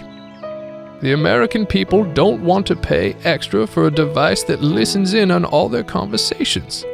That's what the NSA is for. And the NSA is free.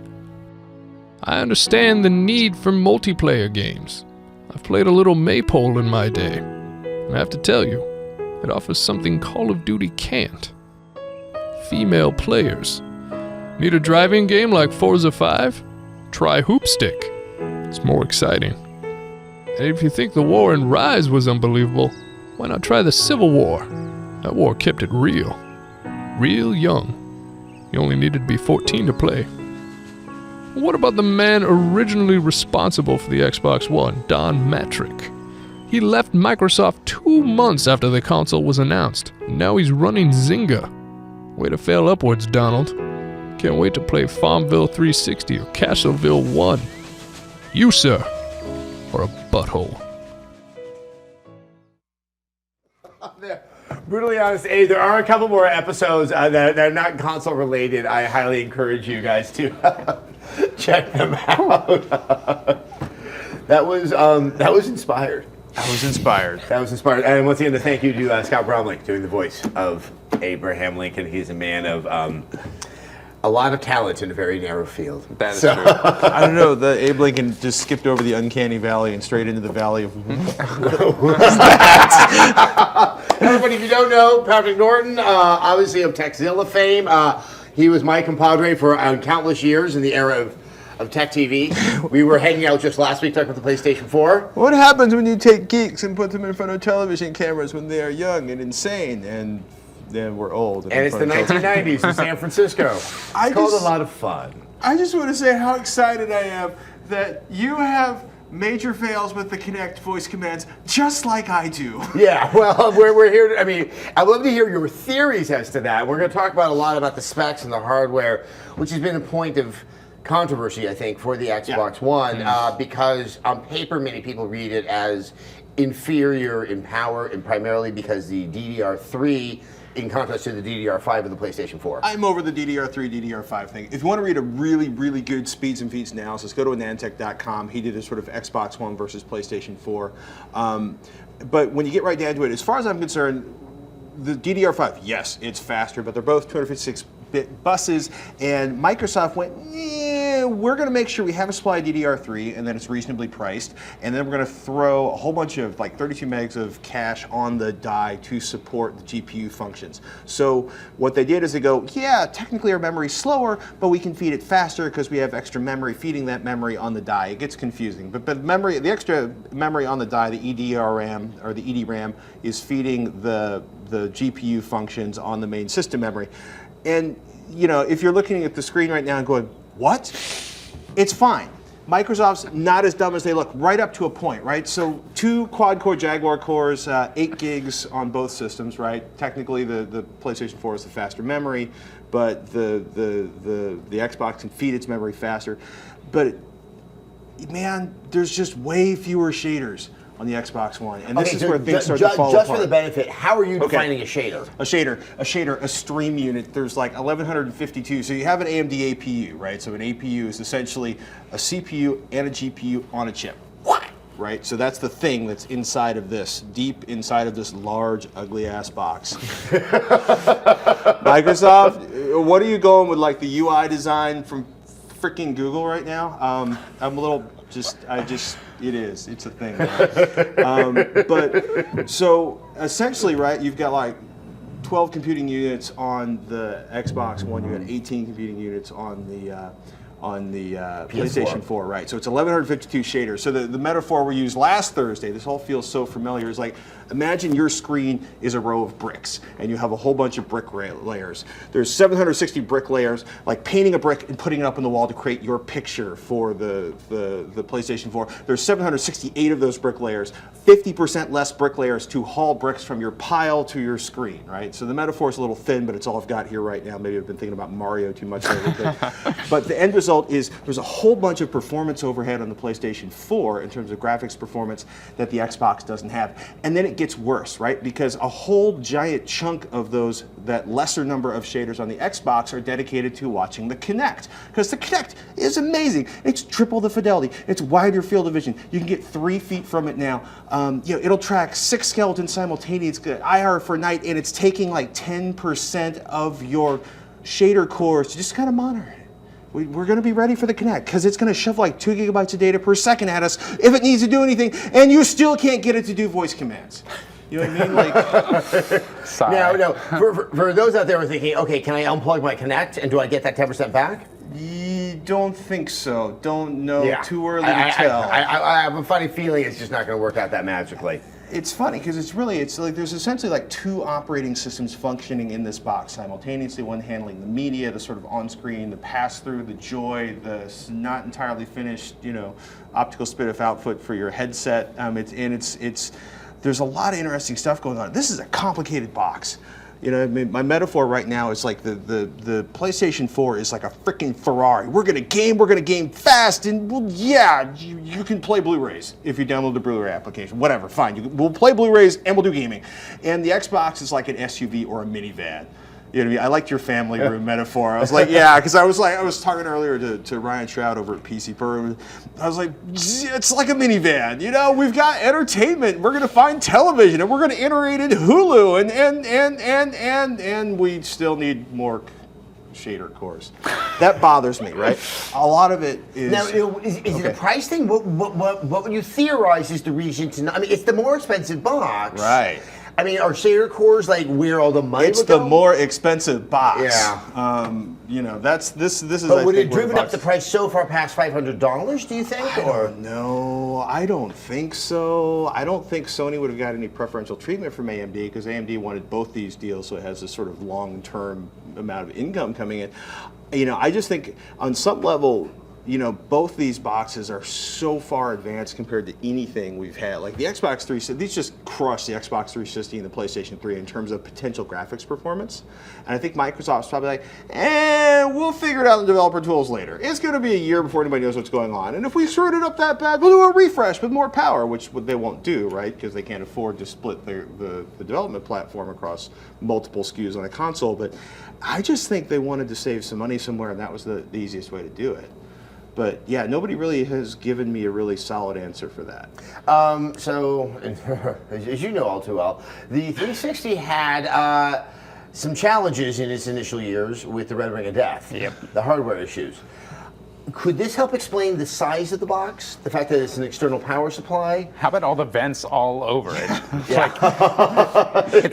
I've driven motorcycles that didn't have this much exposure to the air. I mean, it's funny. It's not, you know, wasn't there a PS4 around here It's somewhere? around here somewhere on that side. You know, it's funny that like the PlayStation, they integrated the power supply inside, and it's very obvious that like we are going to suck in air here and blow it out there, and we're cool with this. We're good. It's like an HDTV, but without the screen generating heat.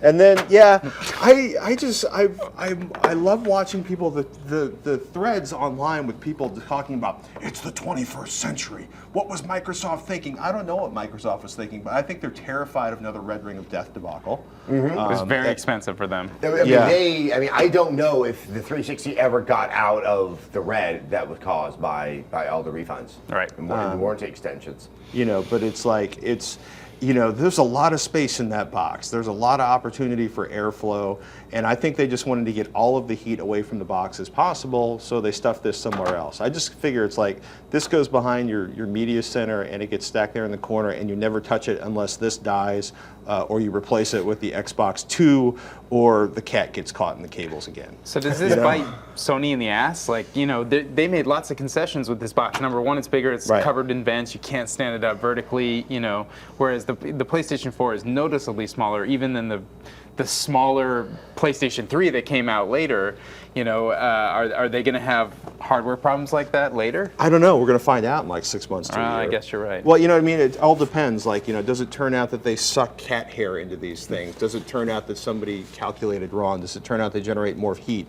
Do they find out that people tend to stack things on top of them and capture more heat than they thought they would? I think it's going to be interesting to find out. It's really early for both boxes. Obviously, Xbox was like, we're going to give it all the room we can. And I heard you talking earlier, like, did you set like a legal pad on top of it? And immediately a gnome came in and whisked it away. Yeah. Like, it's definitely a point of concern for them. Hey, Nick, it sounds like that. I can't understand why Patrick might be stimulating some conversation out there on the internet. Yeah, let's see. There's a few, but they're all interested to get this sort of more technical perspective on it. Travis Monster over on Twitch says, Patrick, do you think the price justifies the hardware? It depends on how much you're in love with the Kinect. You know, because I think I think the biggest price difference between these two is this giant chunk of hardware. Well, you know, and one thing I remember about the old Kinect, it was supposed to be a lot more powerful. Right. That, you know, but I think cost got in the way. Yeah. And this is really what they had always intended from the get-go, and they kind of went for it inside of the entire package. Yeah, I mean, you've got this, you've got additional codecs to do the media stuff on this, you've got, you know, additional packaging, but mostly I think it's the Kinect. You know, because I don't think the codecs for, like, you know, CD and DVD playback are really much. But the DNLA, which was a huge issue for you with the PlayStation 4, that is present here on the Xbox One. Yeah, it's funny because this is very much a home theater box, right? You're going to play your Blu-rays, you're going to play your DVDs, you're going to be able to, obviously, in like the PlayStation 4, you've got Netflix, you've got all of your favorites are either on the box or on their way. You've got a giant ass download the minute you get it home before you can do anything with it. Which drives me insane in ways I can't even express. But yeah, it's very much like this. We're gonna game. We'll do Blu-rays. We'll figure the rest of it out later. If you whine hard enough, we'll give you DLNA. But we don't care about it out of the box. We just want a gaming machine that's going to kick ass because, dear Lord, we need revenue. You know, and Xbox is like, well, Windows Media Center never really did what we wanted it to do in Windows, but we have all of this really cool technology, and we know people use DLNA, and the Xbox really turned out to be this like gateway for people to stream video into their HDTVs. So let's, you know what I mean? There's just like, it gets back to the minivan. We're going to entertain everyone. We want everyone to hold. Which to me, that you could be disappointing everyone in some capacity, you know, simultaneously as well. But yeah, I mean, look at that. I mean, how much better is that display looking at Comcast compared to just about any Comcast box you've had your hands on? You know, I would say it's aesthetically more pleasing. I like yelling at my TV. Yeah, I would also like, you know, the ability to add my own expansion on this. I would like, you know, it's like, okay, I've got USB 3.0 to add external expansion. What if I want to do DVR functionality later on? There's obviously a lot of potential here. Like, imagine if this was your, you know, if you could use like one USB 3.0 port for cable card, so it could actually become your cable box and your DVR and your gaming system and your Blu-ray player, and all of a sudden it's this really compelling all-in-one place for Microsoft to try to own entertainment in the home, if they can make it all work. I mean, they really, and they have said that they don't expect to put out another console. They really want this to be it. That, you know, they want to look at the cloud as a way to kind of, you know, do improvements. And there's small touches I've even seen, even what they're doing with on the Friends, where you have friends and followers. You're starting to see the foundation of an interesting social network inside of the ecosystem of the Xbox One. It's not one that's fully fleshed out. I don't even know if they know where it wants to go, but they wanted to lay the base for something they want to do in the future. Well, whether or not they do everything you could possibly do is probably going to be dictated by what people seem to want and where they seem to see a market opening up. Well, it's so funny, like with the PlayStation, so much of it is like, oh my goodness, I can fill out things without going completely batshit crazy. Sorry, using the controller. Can I say that on YouTube? Zach's going to hurt me later on. But you know, I mean, like, so much of what the PlayStation has done is this incremental evolution over the previous version that makes it better. Like, and so much of what the Xbox is like, we're laying a giant foundation to build a mall in your living room. Well, I also think that with the Xbox 360, they did so much of that incremental, you know, innovation in the last generation as well. If you look at the Xbox 360 when it started versus what it ended up being at the end, just with software enhancements, I mean, they really changed the entire console over the course of that life. And a lot of what we have in the Xbox One is sort of the incremental adjustment over top of how the Xbox 360 ended, whereas the PlayStation 3 was essentially the same, you know, I mean, that's an oversimplification, but essentially the same as when we got it. And the PlayStation 4 is like more back to basics, as you said. Well, you got to figure, if Sony knows what their users are doing and Microsoft knows what their users are doing. Microsoft started as a gaming console, but they became this place where people did everything. They watch Netflix, they stream their content, they do all of this stuff that's related to streaming content on the internet. And Sony was like, we're going to bring entertainment in the living room. We have a Blu-ray player in our game machine, and at the end of it, they come to the PlayStation 4, they're like, yeah, we got to have the Blu-ray player to transfer data, and we'll play movies because we have a movie studio, and everything else we'll figure it out later. It's apparently people game on the PlayStation 4 and they do everything on the Xbox. All right, we'll see if everyone wants to do everything on the Xbox right now, because we have Scott and Annie. Patrick, thank you so much for joining us. Thank you. It's always a pleasure. But Cheers. let's go see what our good friends are doing out there on the streets of San Francisco.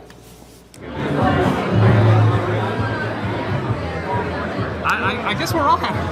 We're on, Yeah, and we're on. And to clarify, we're no longer on the streets. Yes. We're now inside the mall. We're inside the Microsoft store. I believe this is the crowd of this Microsoft, as crowded as this Microsoft store has ever been, ever. Ever been. I have actually talked to employees to confirm this fact that yes, this is the most crowded a confirmed fact. a Microsoft store has ever been in America. Period. Tonight, right now, take a good look, everybody. I know there's a wide open space, but just ignore that wide open space that very tiny woman is walking through right now. And part of it might be the fact that they have snacks here right now. Yes, they have some really good snacks. They have all sorts of snacks. If you're a big fan of Doritos, popcorn, Chips water, Ahoy. Mountain Dew. Anyway, let's cut to the chase, shall we? Okay. Yes. People are excited. People are very excited. People They're are mingling excited around. enough to be. I actually want to. Can I interview you right now, sir? You look like you're very excited for the Xbox, aren't you? Yeah, I'm excited. Yeah. What? Alex Hunter. Yeah, Alex. Okay. Now, are you picking up any games tonight? Actually, I'm gonna get Ryse. Yeah. You're gonna get Ryse. All right. Would you like to play a game to get an additional game? Yeah. You would. All right. Now, are you a big fan of the whole Xbox Live indie arcade scene at all? No. Are you a big fan of Wiz Khalifa? No. All right, you're perfect for this game then. We're gonna play America's favorite new game show. It's called, is it an Xbox Live indie arcade game, or is it a Wiz Khalifa mixtape? Okay, I'm gonna say a title, and you tell me if it's an Xbox Live indie arcade game or the title of a Wiz Khalifa mixtape. Are you ready? Okay. All right, here we go. First one, weapon of choice. Indie? That is an indie game. All right, you have one. You have one. You got to get 2 more to win. All right, you ready? All right. All right. Star Power. Indie? Oh, that is a Wiz Khalifa mixtape. That is a Wiz Khalifa mixtape that was released on September 17th, 2008. All right, next up. Here we go. Ready? Prince of the City 2. Wiz Khalifa. That is a Wiz Khalifa mixtape. Yes, you are absolutely right. One more. Here we go. This is going to be very, very difficult. Here we go. For a brand new Xbox One game, Flight School. Indie. That is a Wiz Khalifa mixtape. Yes, it was released on April 17th, 2009. Yes, yes. But we have one more. One more. You can redeem yourself here. Ready? Choose Dynasty.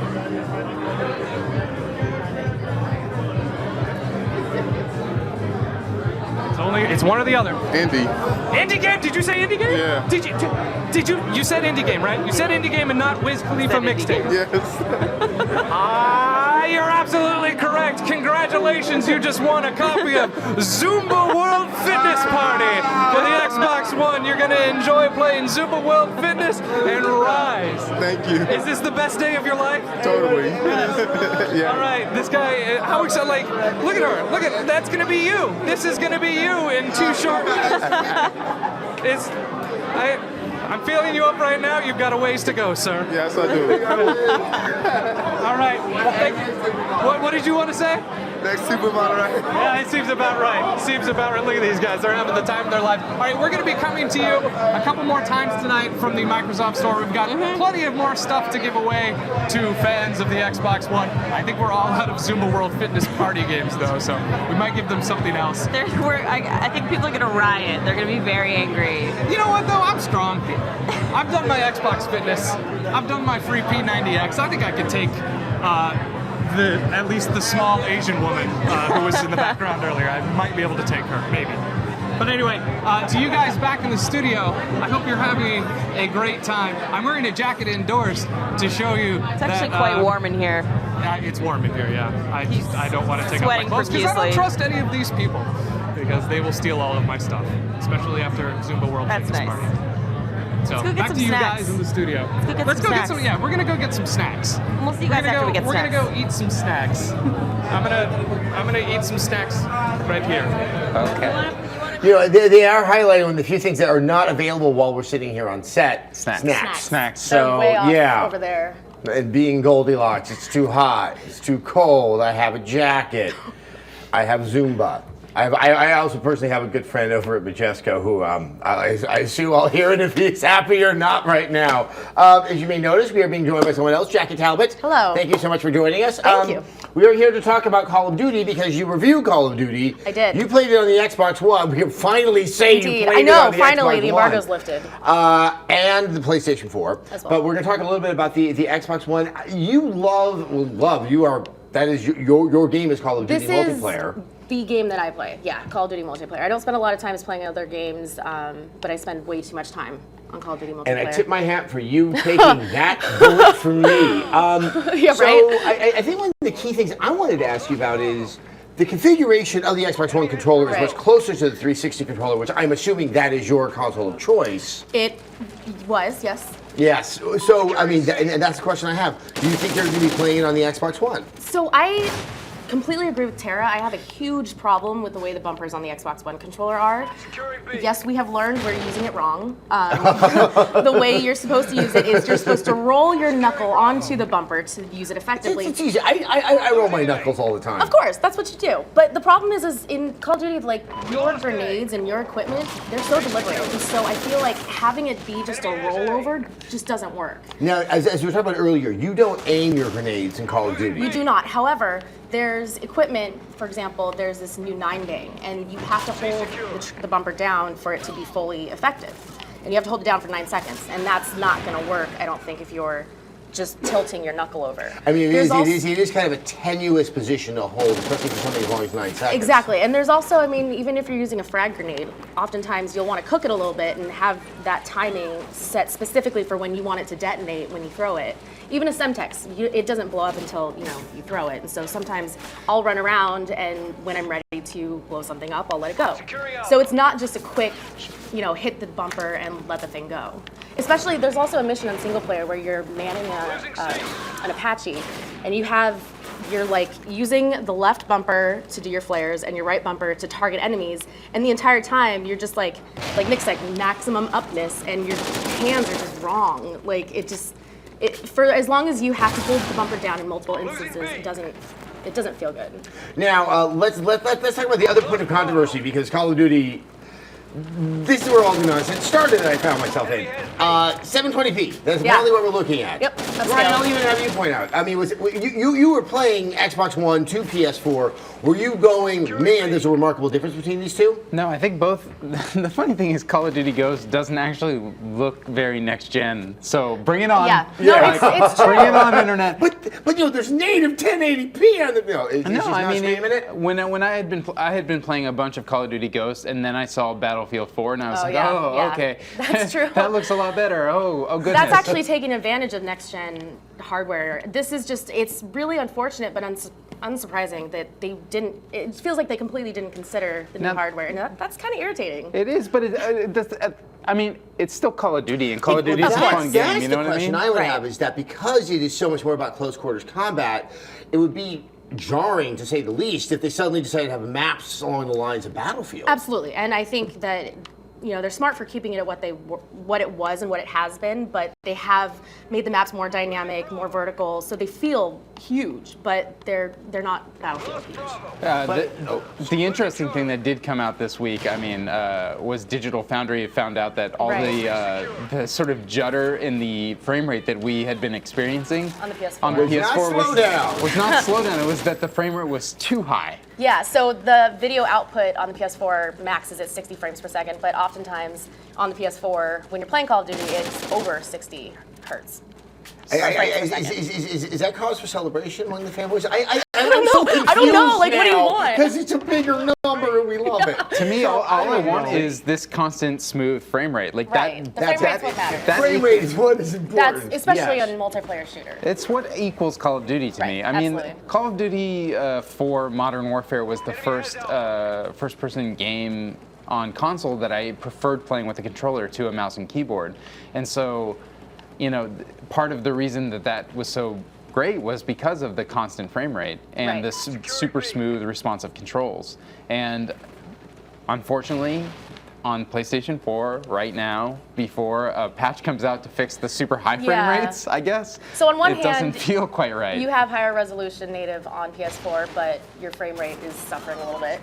And then you have 720 native on Xbox, but a crappy controller. So apparently there has been a patch out for the PS4 frame rate issue, but it's not completely fixed the issue. And I will say, I actually like the For Call of Duty, the Xbox One controller feels like home to me, whereas the PlayStation 4 controller, which I really, really enjoy, and have had really not that much trouble playing this game on, it still feels different. Whereas this just is like I hop right in and can play. I completely feel the opposite. That's funny. I have yet to sit down and play Call of Duty. I'm actually, now that these consoles have come out, I'm going to try this thing called playing games. Oh, that's interesting. So I'm very interested because especially as someone who does not spend much time playing Call of Duty multiplayer, I'm interested to try out both and just see if Yeah. that transition from the 360 controller is going to be dramatic or traumatic as it possibly can.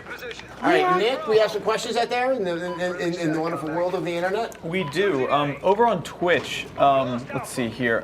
EVS Lin TV wants to know if, so obviously this game supports up to 18 players on the next-gen systems. Do the maps still feel large with 9v9? I think they do. This Can we has disagree? been coming up a lot. I still think the maps aren't as huge and difficult to get into combat as people I think are complaining about.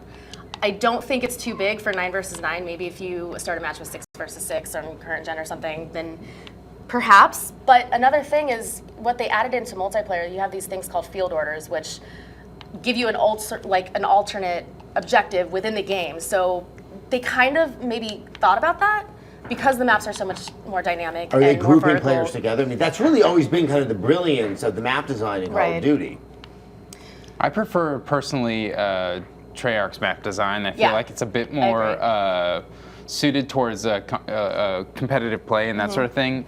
The Infinity Ward maps feel a bit more, I don't know, maybe true to life, like real world spaces, instead of being like, here's an arena, we painted it up to look like a real world space, but in actuality, you know, it's just a combat arena with a center and two sides that are basically equal. So initially, I first thought that the open design and the multiple pathways was a huge positive thing and a huge improvement, but actually having more time playing it, I'm getting shot from the back, from the side, you know, there's not, I feel like I maybe underestimated the more directed pathways than I thought. So you're feeling more vulnerable now. Yeah, I think, I mean, in a completely public multiplayer match, it's easier to be caught off guard. Exactly. Because it's so open, it's so vertical. And really, there's just, you sort of don't even have a chance to... But then, you just did that too, so it kind of works in your favor. Yeah, it balances itself out. It's just, to me, it's not as fun. I prefer to... I don't know, I prefer to feel more directed when it comes to a multiplayer experience like that. And the thing with Call of Duty is you want to get in it, you want to shoot people, you don't want to try to find or be super tactical. And that's why, I mean, like my favorite maps are like Dome and Nuketown, which people hate. But because those are just a circle. Like you're running around, you're shooting, you're dying. It's not about the design, it's not about the nooks and the crannies, it's about getting in But there I and shooting each appreciate other. them, I think, trying to be more variable with it. And I think it works in some cases and not so much in others. Nick, do we have another question out there? We do. This is a sort of a two-parter from Feeding Frenzy 91 who asks, do you think it's worth it overall to get Call of Duty on next gen? And this is an easy one. Can people from 360 play with people on Xbox One? Let's deal with the second question first. Yeah. No. Absolutely not. Nope. That's not going to happen. I mean, like I said, I don't think that they really took advantage of next gen for Call of Duty. It looks great, but that's pretty much all you can speak to. And you know, where the resolution, the graphics really shine is in the single player. So if you're playing it for multiplayer, I don't think you really need next gen for it. But and it depends on where your friends are too. I was going to say, if your friends are all getting one console, maybe it's worth joining them there. And also, there's I think all the sort of general UI sharing and video features of the next-gen consoles does make it a pretty compelling place to play it. Whether it's recording your best moments via the Xbox 360 and the Kinect, or sharing via Twitch streaming on the PS4. I mean, I would like access to those things. Yeah. Now that said, PlayStation 4 right now having the frame rate that feels inconsistent, like that isn't as fun for me. No. And And you don't want to share that. Exactly. So, but I really do assume that problem will get sorted out, in the next little while. So. And to that point, I feel like this is, a lot of people are considering like Call of Duty's always been the Xbox game. I mean, besides Halo. I think that may be shaken up. I think so. I mean, I probably not totally true, but I felt like I had a new pair of Jordans when I was playing on the PS4. Like I was running faster, jumping farther. Well, like I really felt like I was playing better on the PS4 controller. Well, time is only going to tell. Of course, I'm going to take my very, very limited and pathetic talents out into the multiplayer arena. Jackie, thank you so much for stopping by. Always a pleasure. If you have not checked out her Call of Duty Ghost review, well, shame on you. Go check it out right now. YouTube.com/. She destroys me in this game so much better than me. Oh my god. She is a force to be reckoned with. Okay, we're going to take a second here and discuss more games, but I want to remind you to check out our sponsor, because I love this sponsor, Loot Crate. They package custom little boxes of swag and send them to your doorstep every moment for around $20 a month. It's kind of like going to a gaming convention, just with all the sweat and the smell and the horror. So you can support us, sign up for Loot Crate, and really enjoy getting this monthly surprise by going to lootcrate.com/Red3Games. All right. Hey everyone, so we I'm are Jackie. back. You're back. You're back. I mean, I'm you back. love Call of It's Duty, good to be don't you, back.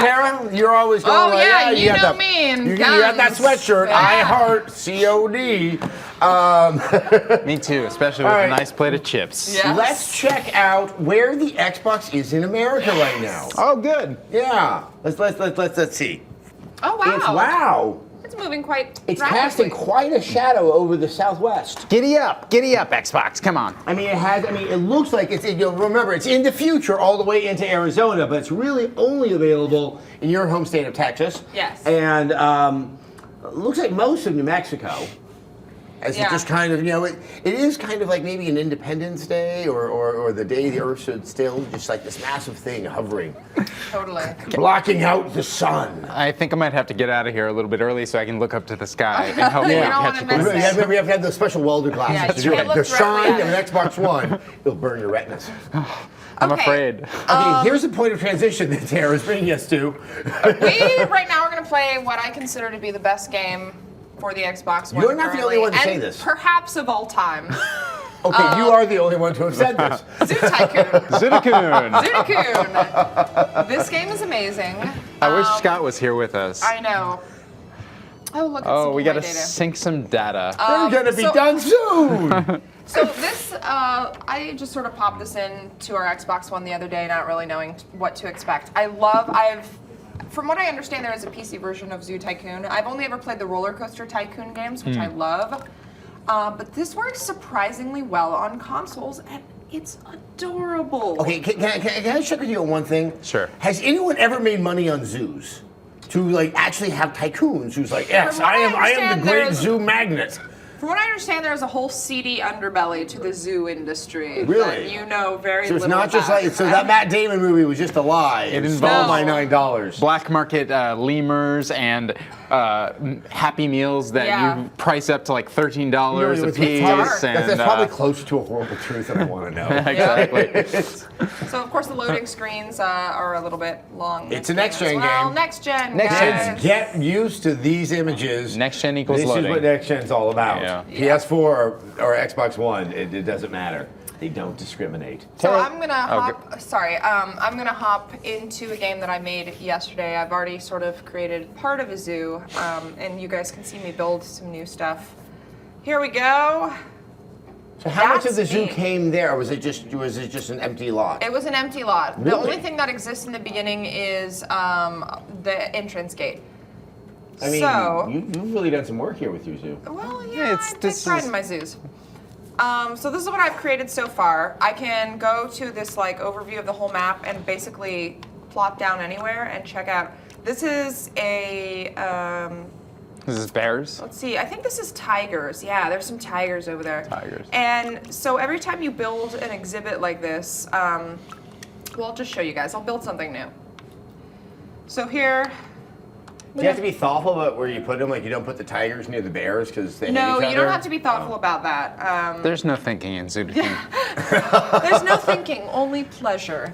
Actually, we were playing with, as you can see, like unlimited funds. This is sort of like the free mode of the game. Yeah. And in free mode, oh man, can you just have a blast doing can all have a sorts of ball. funny things. Can you actually put like tigers and bunnies in the same cage? You can put compatible animals together in the same exhibit. Like I have an exhibit with elephants and antelopes. Here I'm going to build bears, and it says here that the alpine exhibit is the best one for bears. So you can't do incompatible. No, you cannot. You have to respect. Okay. But sometimes the compatible animals aren't friendly with one another. Oh, and that's so you can get little rivalries, and before you know it, your elephants will get sad if you put a rhino in their in the same habitat with them. It's like 11-year-old girls. It's like, they're gonna be like, Exactly. cry, rhino, cry. It's pretty much just like that. So we can put any of these kinds of bears in here. Actually, oh wow, they're we quite probably want vast. to put either the grizzly Oh, or the Adam, Himalayan. Let's do the grizzly. Well, okay, but why is the Kodiak not locked? I mean, so It is it's unlocked. I had to get to rank 10 before I unlocked that. You can That's see like up the at the- leveling system. Okay, see, right there. That's what Ryse doesn't have. That's a goal. I want a Kodiak bear. I love Kodiak bears. Exactly, but I also feel like it's weird to have that in freeform mode because why should? Oh, okay. So every exhibit has the choice of a baby animal. I always choose Okay. them. By the way, the names for the animals in this game are amazing. Jasper. So I just clicked Jasper. Okay. Then a helicopter is going to fly him in right now, and you can Yay. see him. I'm just going to go down to the ground here so we can watch this happen. Can we call our guy Chip? He looks like Yeah, a chip. he looks like a chip, and Yeah. actually you can make him a woman too if you'd like. So That's we- very thoughtful of Zoo Tycoon to be broad-based in terms of his gender selection. Total customization. Look at how happy little T-shirt kid is. He's super stoked I love the Not when he customers realizes that he's go in that here. T-shirt. Yeah. I've walked by couples here that were like fighting before. It was really uncomfortable. Is that because the animals were just not to their liking? And it just There caused weren't any dissension? animals in the cage I want yet. there to be this kind of weird sim-like logic that's going on. So for every cage you build, you have to have a source of food and a source of water, or else they will starve and get That's so dirty that they die, apparently. and that's sad. So We're gonna put a meat feeding station in this one. I love the little animations for this. I'm gonna show you guys the absolute best one in just a second. So I mean, okay, so everyone loves the baby animals. It comes in by helicopter. I mean, is there at least some kind of subtext here about how we kind of exploit the animal kingdom to just kind of play into the sentimental needs of mankind? certainly, you can actually eventually get to the point where you're controlling the marketing for your zoo. So you can call in huge viral campaigns and that sort of thing, and also increase the prices for things in the zoo, like tickets, and also the cost of food and that sort of thing.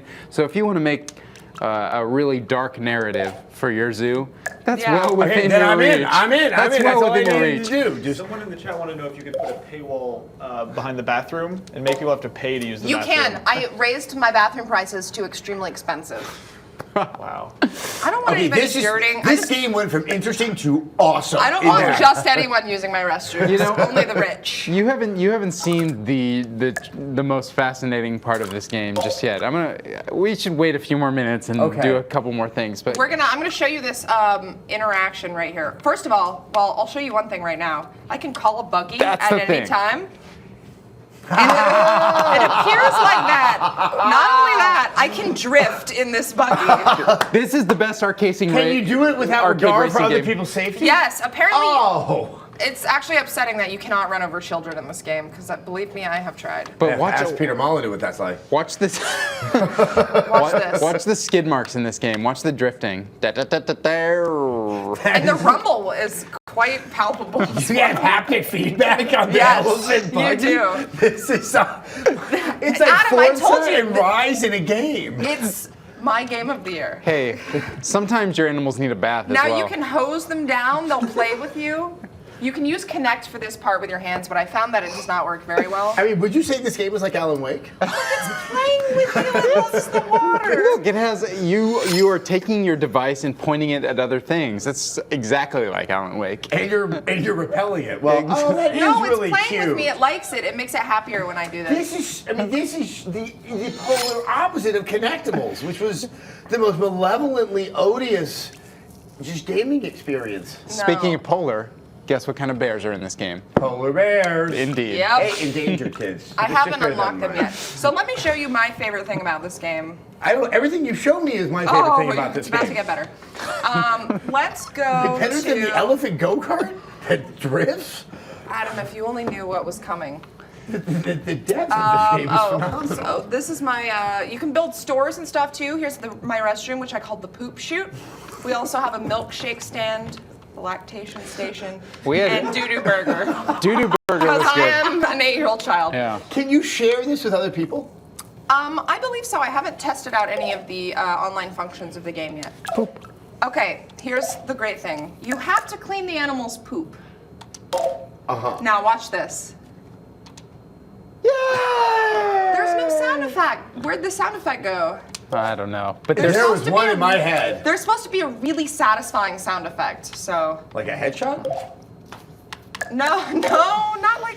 Well, it's kind of like There, that. it's like a party noise. Here we go. So do you get notifications that like, hey, the fecal alert is Yeah, on? there's You a do. fecal Really? alert. There is one. Every time I come up with a joke about this game, you guys are affirming that it's actually present in it. Yeah, if you don't clean out the animals' cages, it'll be like, oh, the bears are dirty. Go clean them. I wandered into a room where Tara was playing this game yesterday, and 2.5 hours later, we decided that maybe we should stop. Yes, that too. This game is way more fun than it has any right to be. It's so fun. My only gripe about it is that I feel like there's a pretty low limit to the size of zoo that you That's can true. build. Oh, I took like 2 hours to build a zoo, and after 2 hours, it was like you So can't. you fit can't anything take more. on like San Diego Wild Animal No, Park or nothing like that. No. or all of China. No. They need I'm hoping for the It's my lemur cage. the water park expansion, or the sea animal park expansion, the wild animal safari expansion pack later, maybe a Jurassic I was about Park to say Jurassic expansion. Park. Now Like, we're getting into the fun zone. Nick, are people enjoying this game as I am? An unbelievable amount, yeah. Yeah. People are really Excellent. into it. A lot of people are saying this is the best game we've seen so far. Fantastic. Thank you. Twice Nightly points out that fence seems low, It does. which I think is a pretty I good keep way. on wanting him to hop over it like in Dead Rising. Yeah, we're getting a ton of questions about like, can the animals escape and eat all the people? So that was when we were playing this yesterday. The one thing we were saying was we wish that you could actually, as the zookeeper, go into the animal exhibits, and you can't actually get in there. But it would be fun if there was like disaster mode, Yeah. where the animals begun to escape their cages and that sort of thing, and it just doesn't exist, unfortunately. I mean, I see permutations of this game that can go into very interesting, dark, and wonderful places. Zoo Tycoon needs a little bit of darkness, but honestly, it has some of that. Now, is this a downloadable game? I don't believe so. Well, No, I know that we have a disc version now. That's everything. You can everything buy. is downloadable. But I think we'll take a moment to also chat about. Oh, hold on. You can interact with the mascot. Oh! You didn't tell me that. Adam, there are I get to worlds of fill up pretend undiscovered friends that give me joys to be had in comfort. this game. I think now might be a good time for this comment from Dreaded23, who offers up first Xbox One game I've thought looked dope as hell. You were right about that, sir. That's the box quote. He just came out a little Yeah. bit too late. Zoo Tycoon, dope as hell. There All you right, go. so let's talk about a couple other games that fall, I don't say into this category, because this is a rarefied, but also games that you can buy that are just download. Killer Instinct. This is the fighting game that actually surprised me that it was coming out. I probably received more emails about this game in the first 7 to 8 years of my job than anything else, and it always has baffled me how Rare developed this fondness for Killer Instinct. Ryan, can you explain? Probably not. Okay, well, Killer Instinct, when it originally came out as an arcade game, and then which had the Ultra 64 moniker, which was the name of the Nintendo 64 before it was launched, it had the digitized human graphics that, sort of like the Donkey Kong Country series. It was just pre-rendered and looked a little bit like weird clay computer figures. No, and that was kind of the height of what graphics could look like in that era. Yeah, definitely. And it wasn't.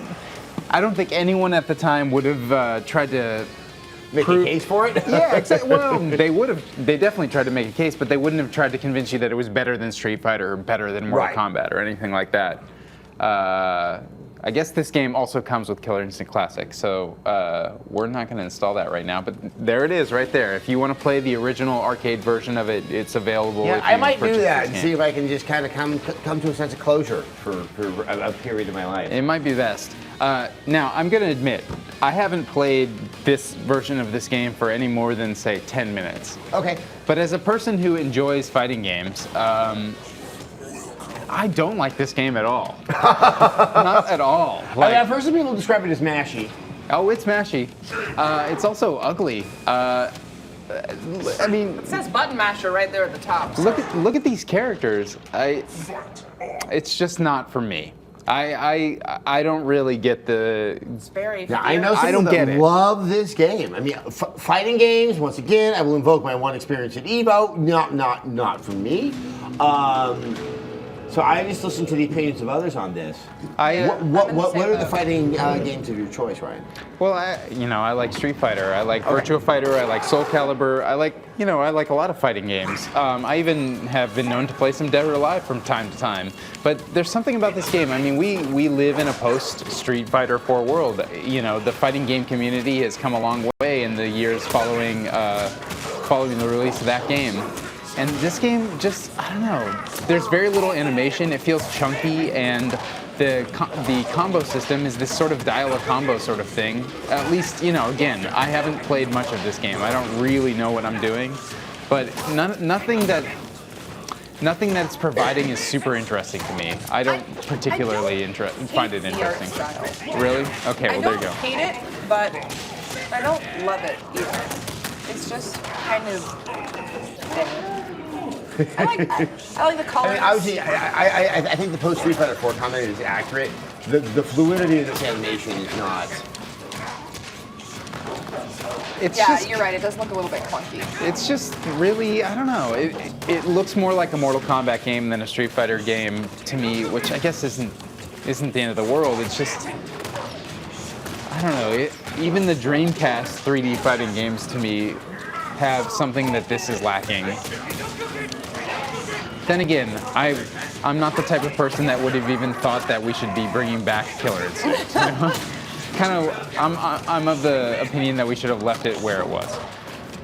Now, the model, I think, is interesting. Like, making a fighting game free to play, charging in various ways to expand the game. I don't know if they're doing it necessarily correctly in this. I think the way that it works is that the game is free to play to start, and you get the character I'm playing here, Jago, for free, and you can play as long as you want, and then they're selling character packs.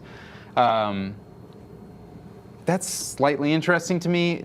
It does put a little bit more of an onus that they got to have a good game if they're going to have people buying more elements out. I think I'd rather it be that you get the core game, you get the characters, and most of the visual customization features are things that you pay for. Mm-hmm. I think that's or maybe you make the game, instead of free to play, very cheap to play, sell it for $5 or $10 instead.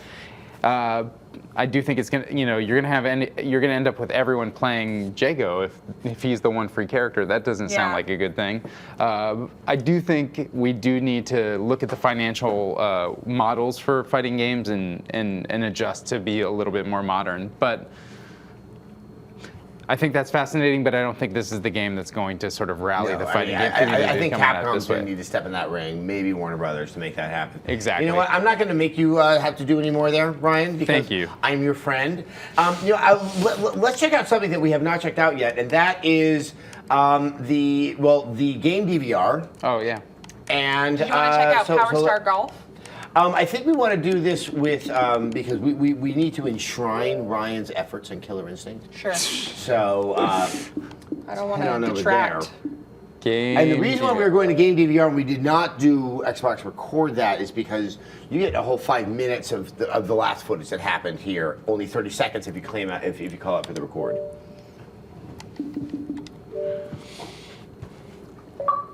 And there's no way to specify that you want it 5 minutes with the voice commands as you're playing? Because if you say Xbox Record that, it will just kind of take that last 30 seconds. It's kind of like, I can't believe I just did that and need to preserve the moment. So now we go to Upload Studio. Now we go to Upload Studio. There it is. Be nice if they had a command that was Xbox Record all of back. This is actually the uploading. I just realized. Go back out and go to Upload Studio. Oh. They both have that very pleasant font. That's not confusing. Not in the least. You sure? It's still left. Hold on, let's see. Xbox? Upload Studio, there it is. There we go. Yeah, see, I said Xbox, and they didn't listen to me. All right, start editing. Let's do this. Let's Well, just. this is your stock and trade, Ryan. So let's see how this goes. I'm already thinking of switching from Adobe Premiere. Forget it. This All has right. everything you need. Let's see. should probably Choose check out game DVR. That's probably what we need to do. Killer Instinct. That was the clip we just made. Looks like it's importing our clip here. And maybe you want to just kind of really find that really special moment that you want to share with your friends. All right. Let's see if I can find something. Maybe it's the select screen. Ah, that's a pleasant sound. Should we? So I think if you go back over there, you can trim. Okay, let's trim it.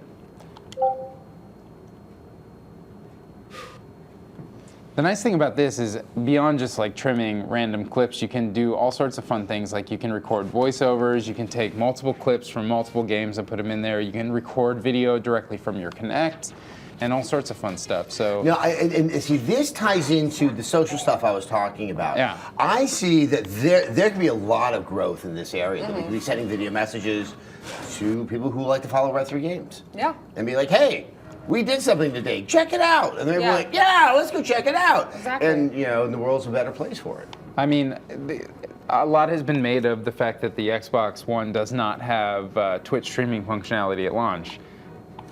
I think that's unfortunate, but I think conversely, you know, the PlayStation 4 doesn't have a lot of this sort of stuff where you can just quickly and easily capture a clip of any length and then edit it to be exactly what you want it to be and take footage from the camera. So well, go ahead. Sorry, I was just going to ask if you could cut it up rather than having to have one continuous clip. You can. I'm in a mode right now where I'm just trimming one clip, but there was another mode where you can take from multiple clips and that's join when I them think together. things get creative. Yeah. And sort of what I've said is what's so unfortunate about the HDCP issue with the PlayStation 4 is, you know, that precludes people really playing around with something like, you know, arrow in the knee. Yeah. You know, and actually, if I was a third-party publisher, you're losing some of that viral marketing potential. Yes, Yeah. it's great.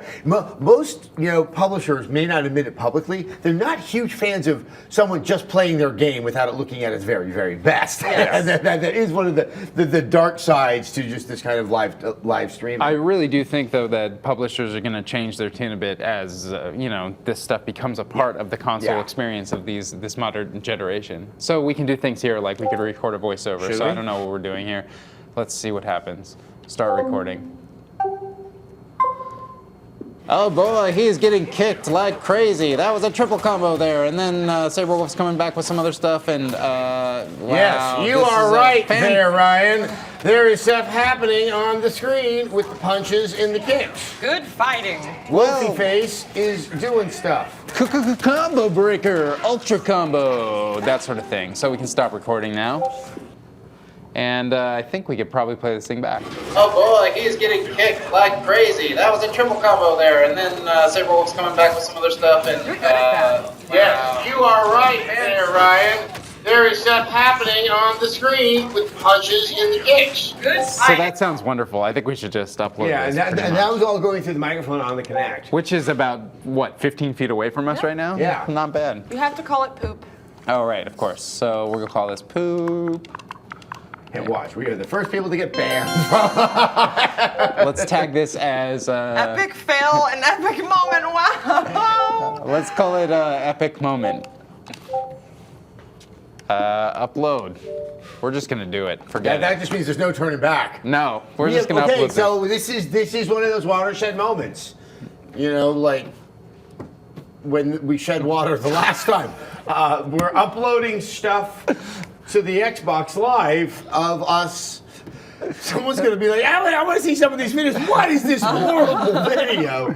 And yeah, so our apologies to all of you Anyone out there. who's not watching right now who can experience it in, you know, But if you have an another Xbox One, if you 40%. can find it, you know, click it, you know, give it a rating, give it a star. Let's see how popular we can make this clip. Yeah. Because why not? It's 11:30 at night here on the West Coast, and I'm getting slapped. And the Xbox is about to fly over our heads at some point. So. Yes, the Xbox, the dark shadow of the Xbox is looming.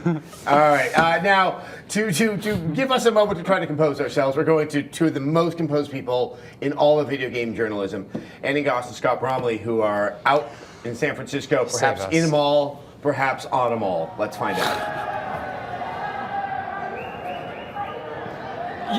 You know, I'm actually really jealous that you guys were demoing live uploading. I don't know what could possibly be more exciting It doesn't for people get to watch. much more thrilling doesn't than get much that. more exciting than going, People, we're this gonna is history. upload some footage. Right? That's what the people came here to see. But actually, Annie and I have moved outside of the Microsoft store. They ran out of popcorn, so we came outside. Yeah, I got the very last of it. Yes. And, these are actually people who have pre-ordered the system and they don't want to hang out and party with the rest of the people inside the Microsoft store. They've decided, I want to be in line, I want to get my system, I want to go home and play. Let's find out what's going through their minds. mind. Let's find out what's going on with the people in line. Hey guys, how are you? I'm good. I'm good. How are you? Tell us your name. Alphonse.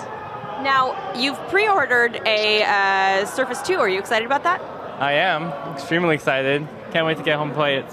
So, how long have you been waiting to play Zelda?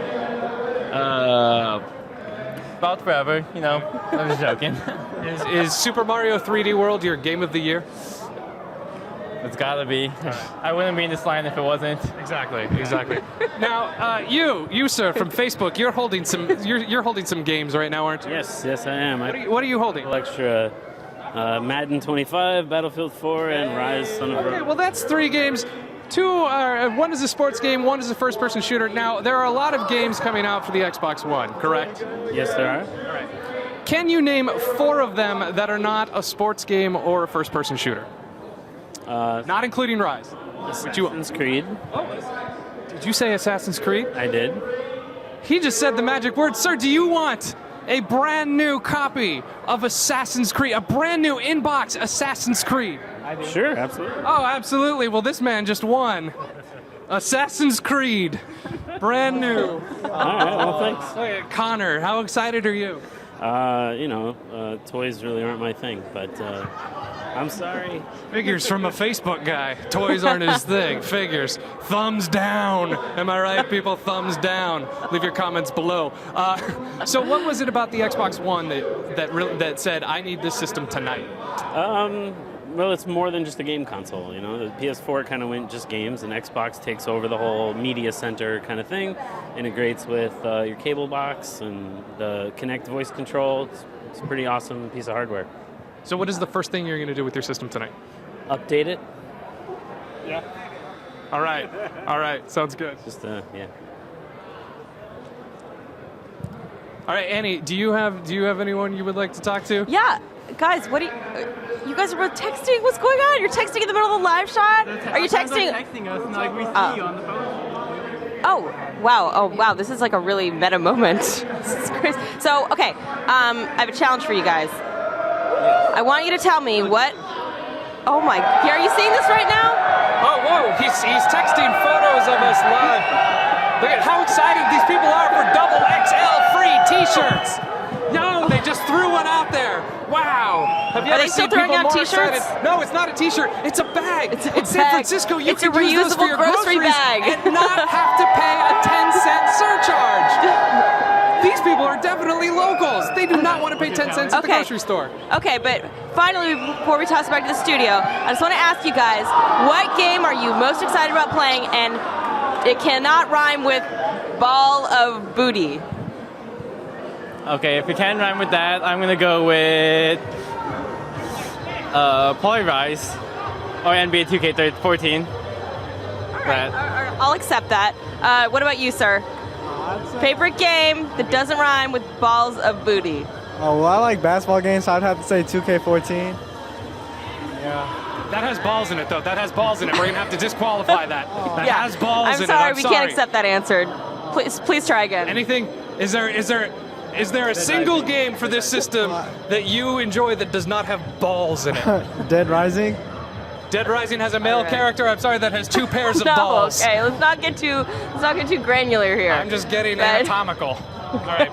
But All anyway, right. we're gonna be here. We have a couple more things to give away, actual real things that people can use with their Xbox One, and they're also going to be. We'll be here in a couple of minutes when they give away the very first one to someone inside that Microsoft store who's been standing in line all day.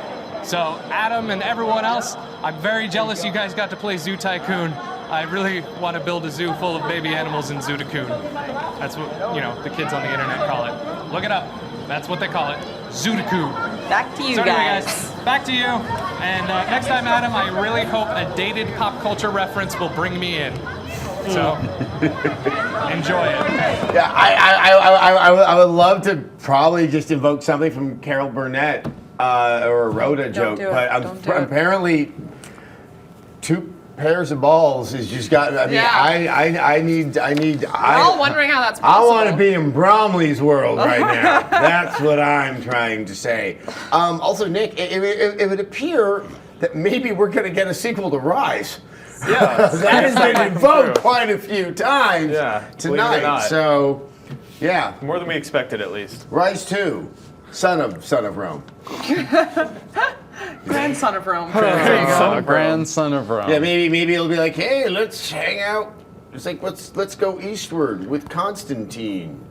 Maybe they'll make it to America, and there'll be all sorts of structures that you can get mad at. And then we can have that Viking fights the Native Americans movie. Perfect. Speedboats. In speedboats. Yeah. Oh man, why do we do video games? We should be screenwriters. We should be screenwriters and game makers. Well, that's all going to be part of the future. Yes. And that's what I thought we would end everything up with, is talking about sort of what the future looks like, because I think it has become abundantly clear that with both PS4 and with Xbox One, that what we are starting with is it's novel, but it is not defining the system as of yet. It's just, and if it is, that's not a good thing for either system. But it's the stuff that's happening down the line. I mean. There's been a lot. I mean, Microsoft has not been the best first-party studio in the second half of the life of the 360. And in my interview with Phil Spencer, they really made an effort. He really made a case like, no, I wouldn't be doing this job if we weren't going to get back into that game. And some of the games, Halo 5, hopefully next year. Hopefully it'll be big. I mean, are you looking at a horizon? I mean, what do they say? They're saying 15 exclusives in the first year, 8 of which are brand new franchises, one of which was Ryse. Well, that's a good sign. I mean, well, when you put it that way, it sounds kind of bad. But I think that's the nice thing about a new console generation, is it sort of wipes the slate clean, and we get a chance to see new franchises. Think about all the franchises that we take as the sort of top of the game now, from Assassin's Creed to Gears of War. Those things started during the beginning of the last generation. And Mass Effect. We had so many game franchises that started just in the previous generation, and I think we're ready to see that same thing happen again here. Watch Dogs, The Division, even our third parties are coming through with a bunch of interesting titles that I hope will make this next year super exciting past the sort of launch window. And even everyone knows Titanfall's coming out. You know. Oh, I'm so sick of hearing about Titanfall. I can't stop talking about Titanfall. It's got robots. You're to blame. Well, I mean, look. Here's the thing about Titanfall, and this goes exactly to your point. And with all due respect to Jackie, I'm just tired of shooting other people in the face in poor countries.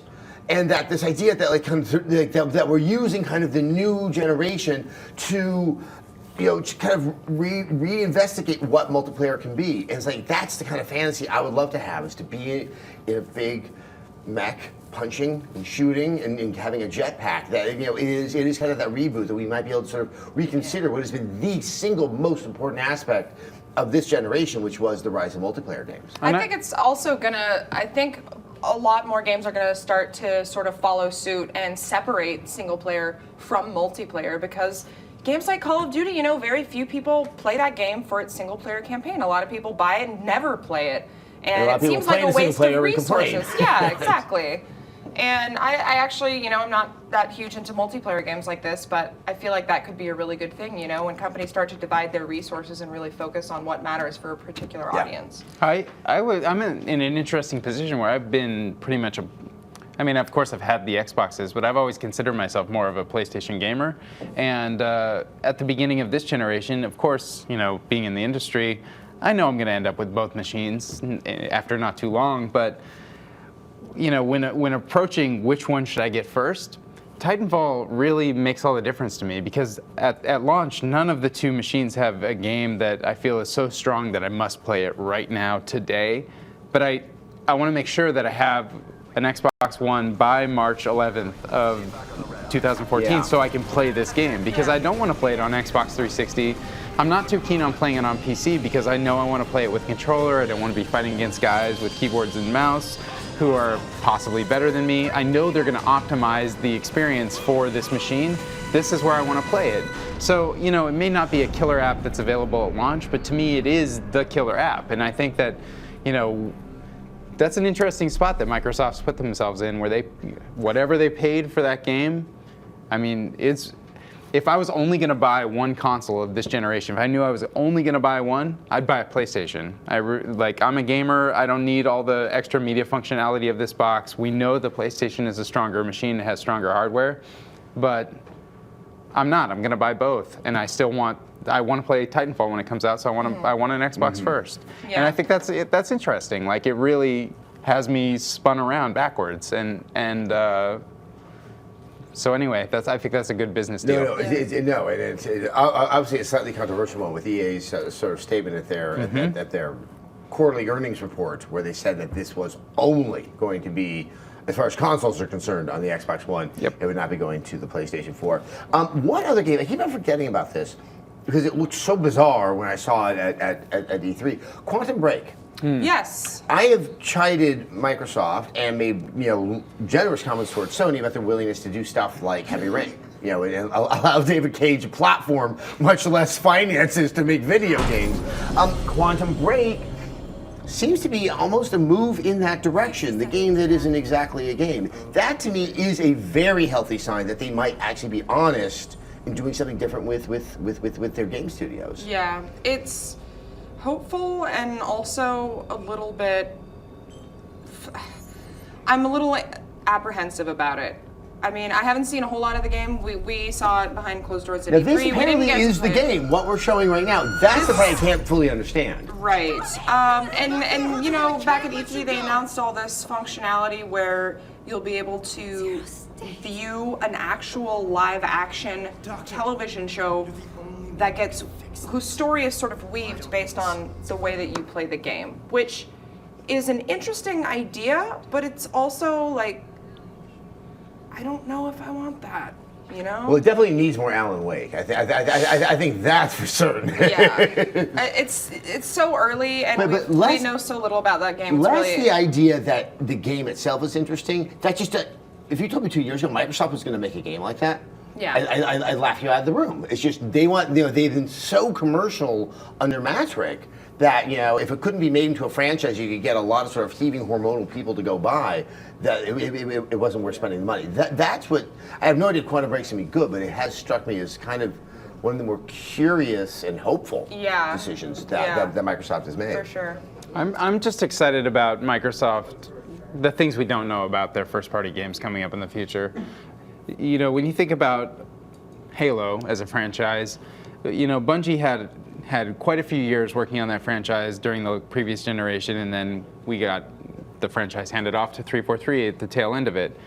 And that's a very difficult game to have to step into the shoes of. They built a completely new team, and I think with Halo 4, they proved they can do it. The multiplayer may not have seen quite the, the length in terms of the amount of players that have stuck with it over the long term that some of the earlier Halo games did. But in terms of the single player game, I think they made something that Halo players can say, like, okay, well, I think we can trust them to at least be on the right page here. So for their second go, I'm really interested to see what they do, and because we're in a new console generation, it just means that the hardware can be that much powerful, and they can hopefully bring some new ideas to the multiplayer. I think Halo 4, I do not want to say it was a bad game. I think it was a stopgap. I think 343 and what was supposed to be happening with this franchise is going to be demonstrated with Halo 5. That it would have been ridiculous to try to do a huge change to the gameplay and the design under the old technology as the first outing for 343. I'm actually quite excited. As we were saying, that it's a good way to wipe the slate. You can still wipe the slate within a franchise. Yeah, totally. And this is a great opportunity to do that. And that is the signature franchise for the Xbox. I think that's one of the interesting things about Halo is if you look at even Reach and God, my brain is not working because right we've now. been up here for 3 hours? That's probably why. That could be it. But anyway, the last two Halo games that Bungie did were fantastic, even though they had lesser budgets and were sort of, they were stopgaps of their own. Yeah. So, we haven't seen a proper numbered game in the series except for Halo 4, which even 343 admits, like, the first thing that comes up is like a message to the fans saying like, hey, this is our first experience with your baby.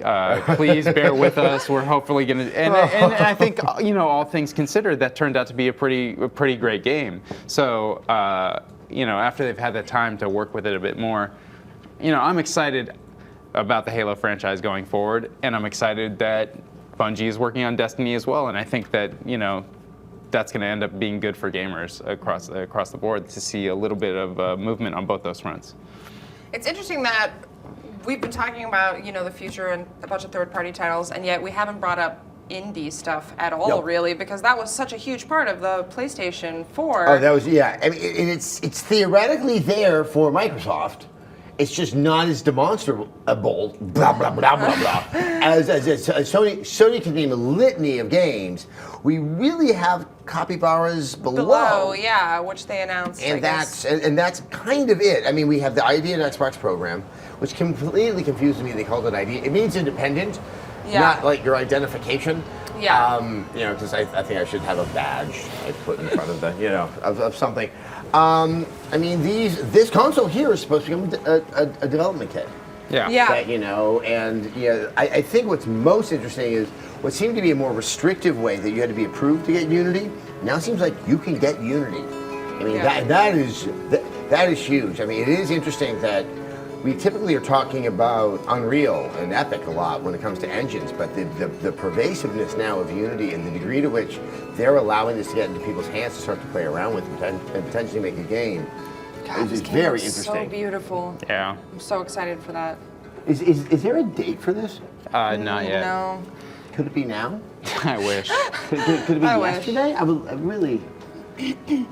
I'm pretty, friendly with a lot of the fellows in the indie game scene, including the guys at Capybara. And, the prevailing sort of notion is that the PlayStation guys sort of have it right now, which is, the proof's in the pudding. You can see the list of games that are coming out, indie games that are coming out for that system, and it's like, those guys get it. Everyone knows that. But I think one of the most exciting things about the ID at Xbox system is that I am seeing a bunch of those same indie game developers sounding very positive about the future of Xbox as well. It seems like like you were saying, in the sort of later half of the Xbox 360 lifespan, that wasn't there anymore. There was goodwill lost. Yeah. And now with this new program, the fact that every system is going to be a dev kit, and it seems like what it really comes down to in business relationships is human-to-human interaction. Yep. It seems like there's people at Microsoft who are listening, who are talking to these developers one-to-one and making it easier to get games on that platform. I mean, there's clearly been a cultural shift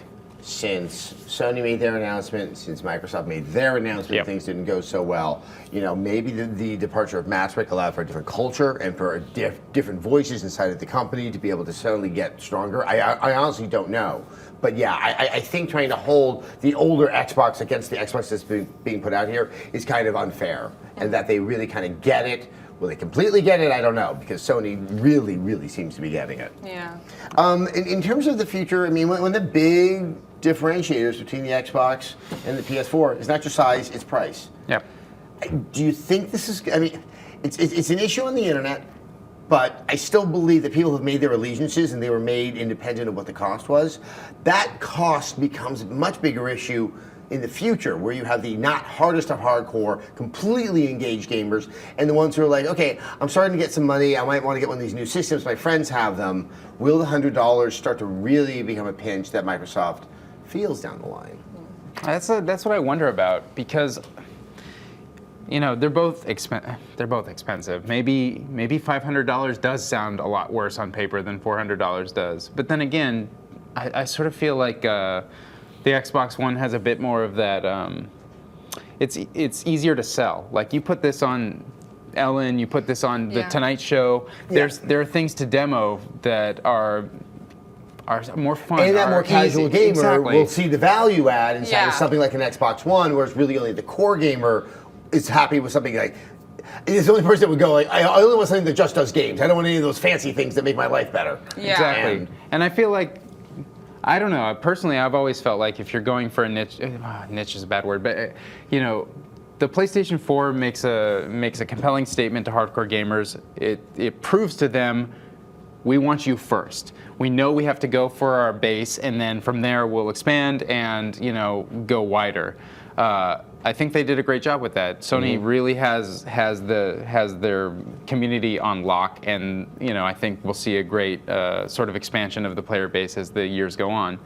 With the Xbox, I think they're relying more on what happened with the previous generation to sort of hopefully build that base faster. I think they were assuming there was brand loyalty to the 360 that was going to convert over to the Xbox One. I think that was a little misguided.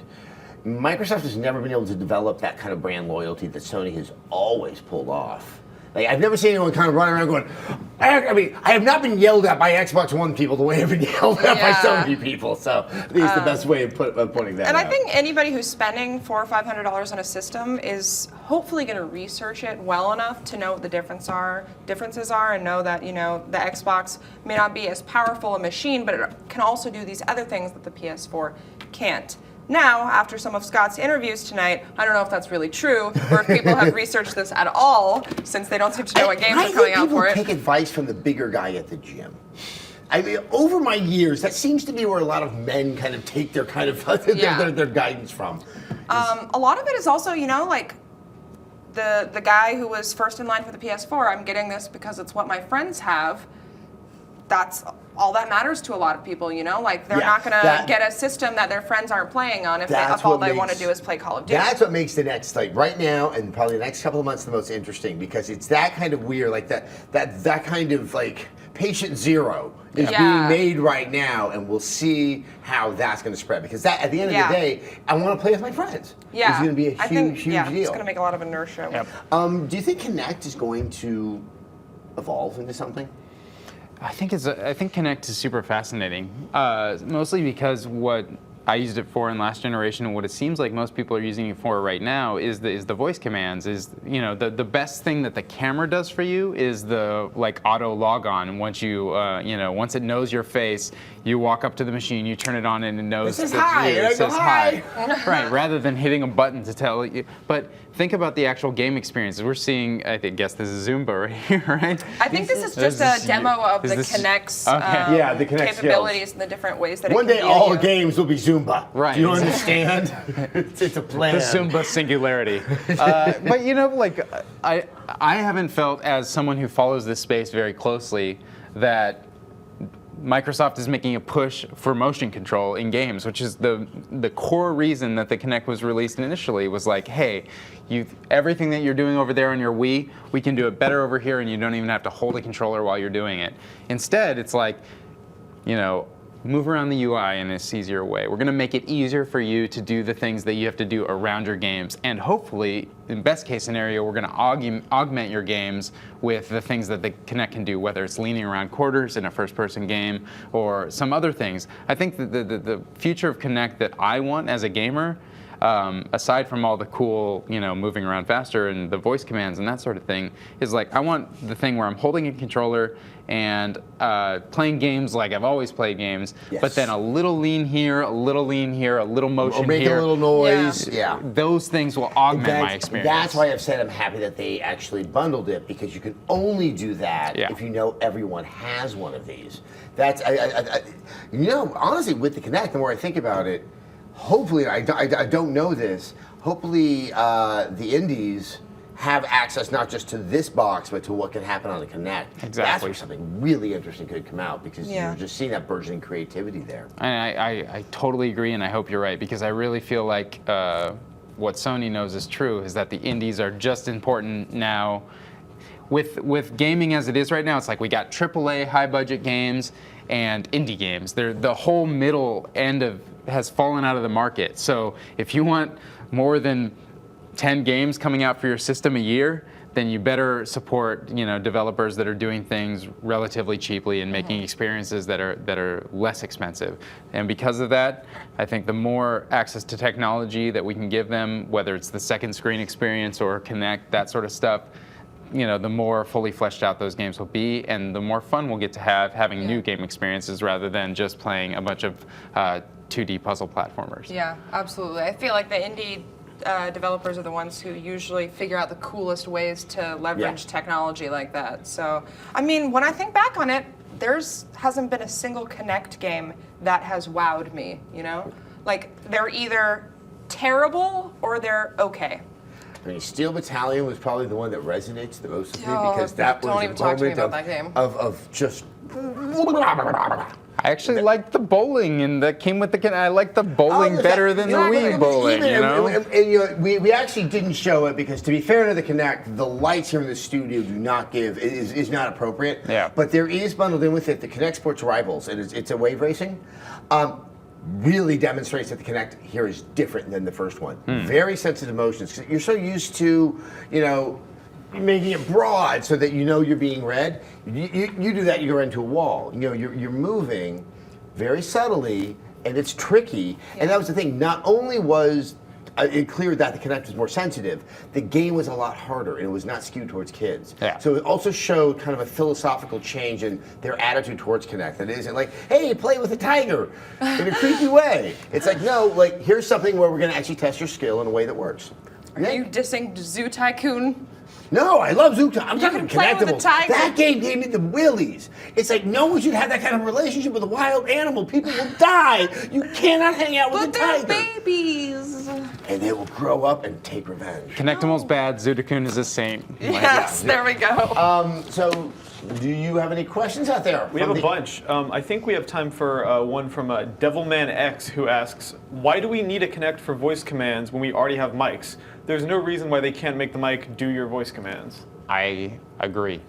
But I also think that's an oversimplification. It's like I was saying, I feel like they're not showing us right now what motion controls can do for this new, more advanced Kinect with a controller in our hands rather than just like punching at the screen or whatever. I do think there are ways that we can take the old way of playing games and this new input device and make some stuff. They're not showing it to us right now. What they are showing us is like Xbox Go to whatever. Yeah. And with that, I feel like we could just be using a mic that was attached to the machine or a headset or whatever it was. It's also funny because Microsoft talks a lot about the controller as a barrier to entry. Yeah. And I think there is a barrier, like you can't make your mom wear a headset to control your TV channels. Like that's not everyone will go for that. Not everyone's comfortable with that yet. And I think that's a factor. I'm sorry, I had this image of trying to force my mom into a headset. It's a really creepy image actually I have in my head.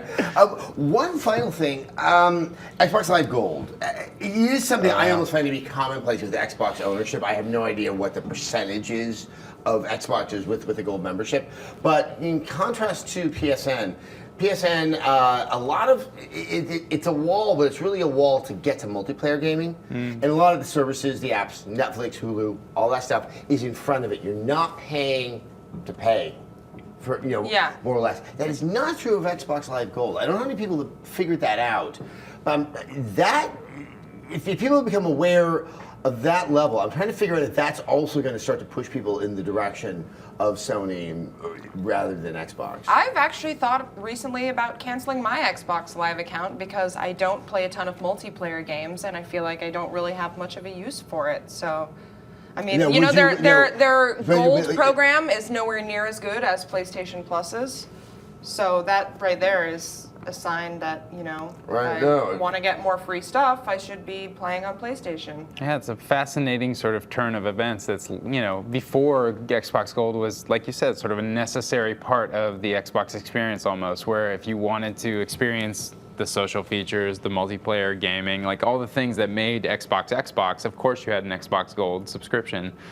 But with PlayStation Plus, they sort of changed it up where now you have access to this Netflix-like library of games that's constantly getting, new stuff is getting added. And it seems like every new month when they announce the new games that are coming out, more and more people are like, dang, this is a really good deal. Like, if you don't have this, you're kind of crazy. Yeah. So I feel like maybe either Microsoft needs to come up with some new incentive to convince people to play and not be dicks and hide the stuff, these things like Netflix behind the paywall, or they need to consider, they could do the opposite. They were making all this money off of Xbox Live Gold subscriptions since the beginning of the previous generation. maybe they lower the price and just lower make the price and maybe kind of encourage people to buy more things that they're going to be making money off of. Exactly. I think that's true too. They have announced that they will be having that kind of rewards program on Xbox One. The problem is they don't have games to give away yet. They're trying to sell those games, so it may be a while before we start seeing those winners because they can't convert the 360 games very easily over to the Xbox One. We are getting close to the witching hour. I'm sorry, the Xboxing hour. I don't boxing know. hour? Does it ride a broom? I'll go check. Oh wow, that would be a one hell of a room. Look at it. Almost to It's Salt Lake almost City. there. Do you think it'll crash in the ocean or will it make it to Hawaii? I don't know. It has a lot of holes in it. There's a lot of vents on it. It probably won't float. I don't know if it can swim. Yeah. All right, but maybe you can get aerodynamic and make it all the way to the beautiful state of Hawaii. Obviously, the last place in the United States of America where you can buy a Xbox One. I think we also have Annie and Scott, who are probably in a state of apoplectic joy as they're watching consumers about to buy things.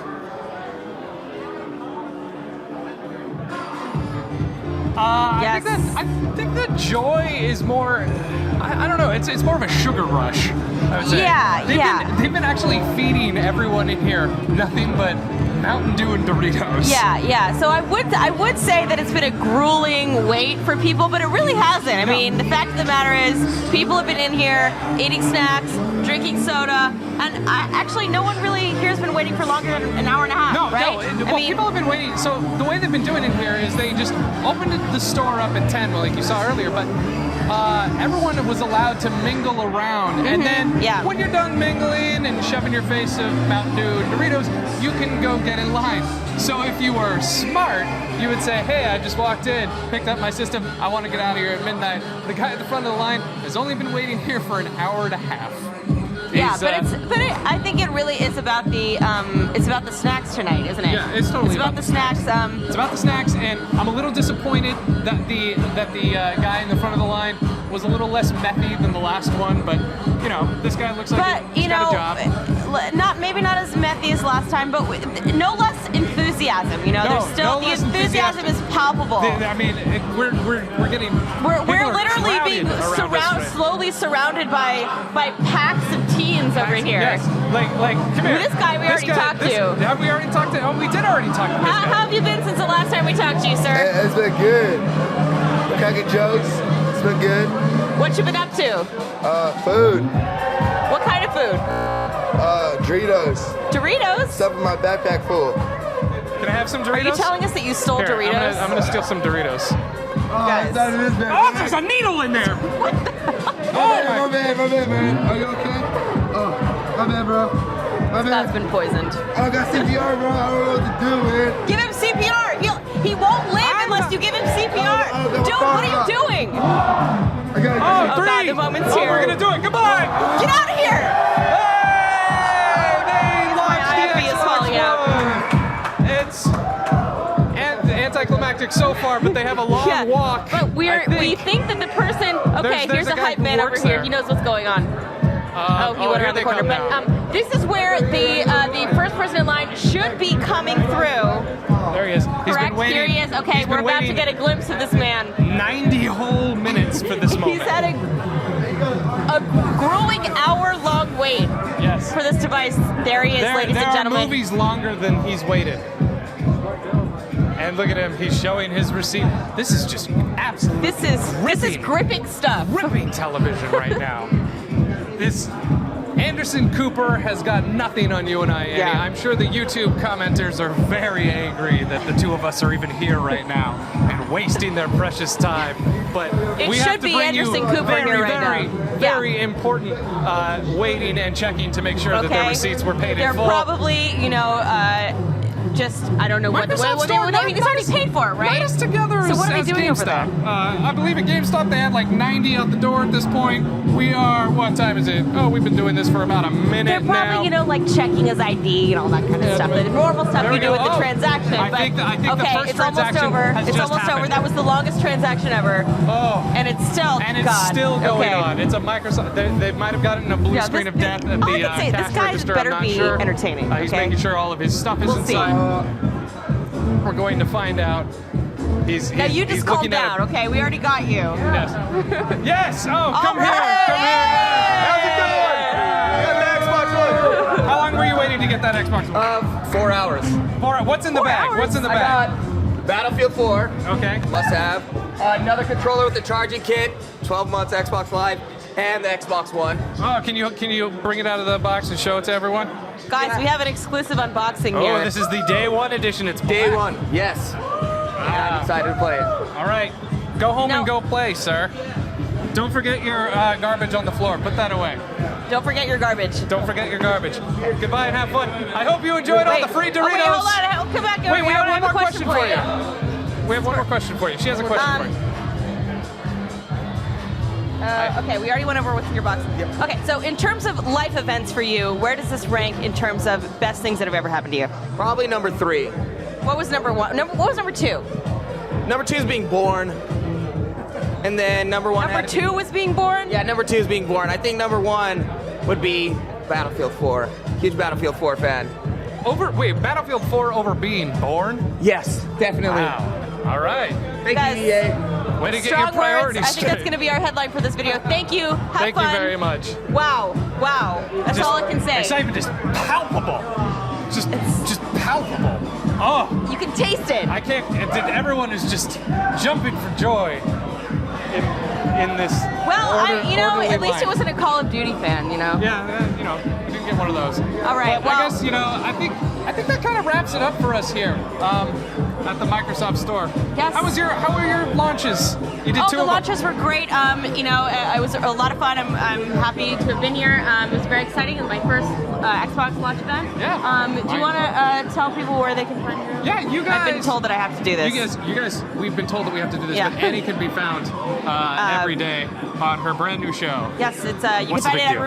revision3.com/what's the big deal. Also at youtube.com/techfeed, which is where our shows. Yeah, we used to host a show together. What about you, Scott? I'm on Red 3 Games, and they're back in the studio doing that right now. So also, Brutally Honest Abe. Spoiler, that was me. So anyway, you guys back in the studio. Enjoy yourself. Have a great night. Have a great night. You buttholes. Thank you, Annie and Scott. That was you really put yourself on the line. I think that's the kind of field reporting that you can expect Yes. more of Harrowing journalism. here at Red 3 Games. That's also it for us here in the studio. I really want to thank Tara, Thank you. Ryan, Jackie Talbot, Nick Robinson, Zach Miner, and all those guys that have been working very, very hard. I'd also like to say this has been the end of a very long period of time, and I cannot wait to go home. Consoles have been launched. We can now talk about games, because that's the fun part. Indeed. All right. They're there. And before we go, one final note. We want to thank our sponsor, Loot Crate. If you want to support them and us, it works out together. All you do, sign up at lootcrate.com/Rev3Games. Thank you all so much for watching, staying with us through this next-gen lunch. It's been the longest lunch ever. Delicious. All right, so Xbox. everyone, just so you know, we have now gotten through the launch part. Get ready for the part. Thank you, and good night.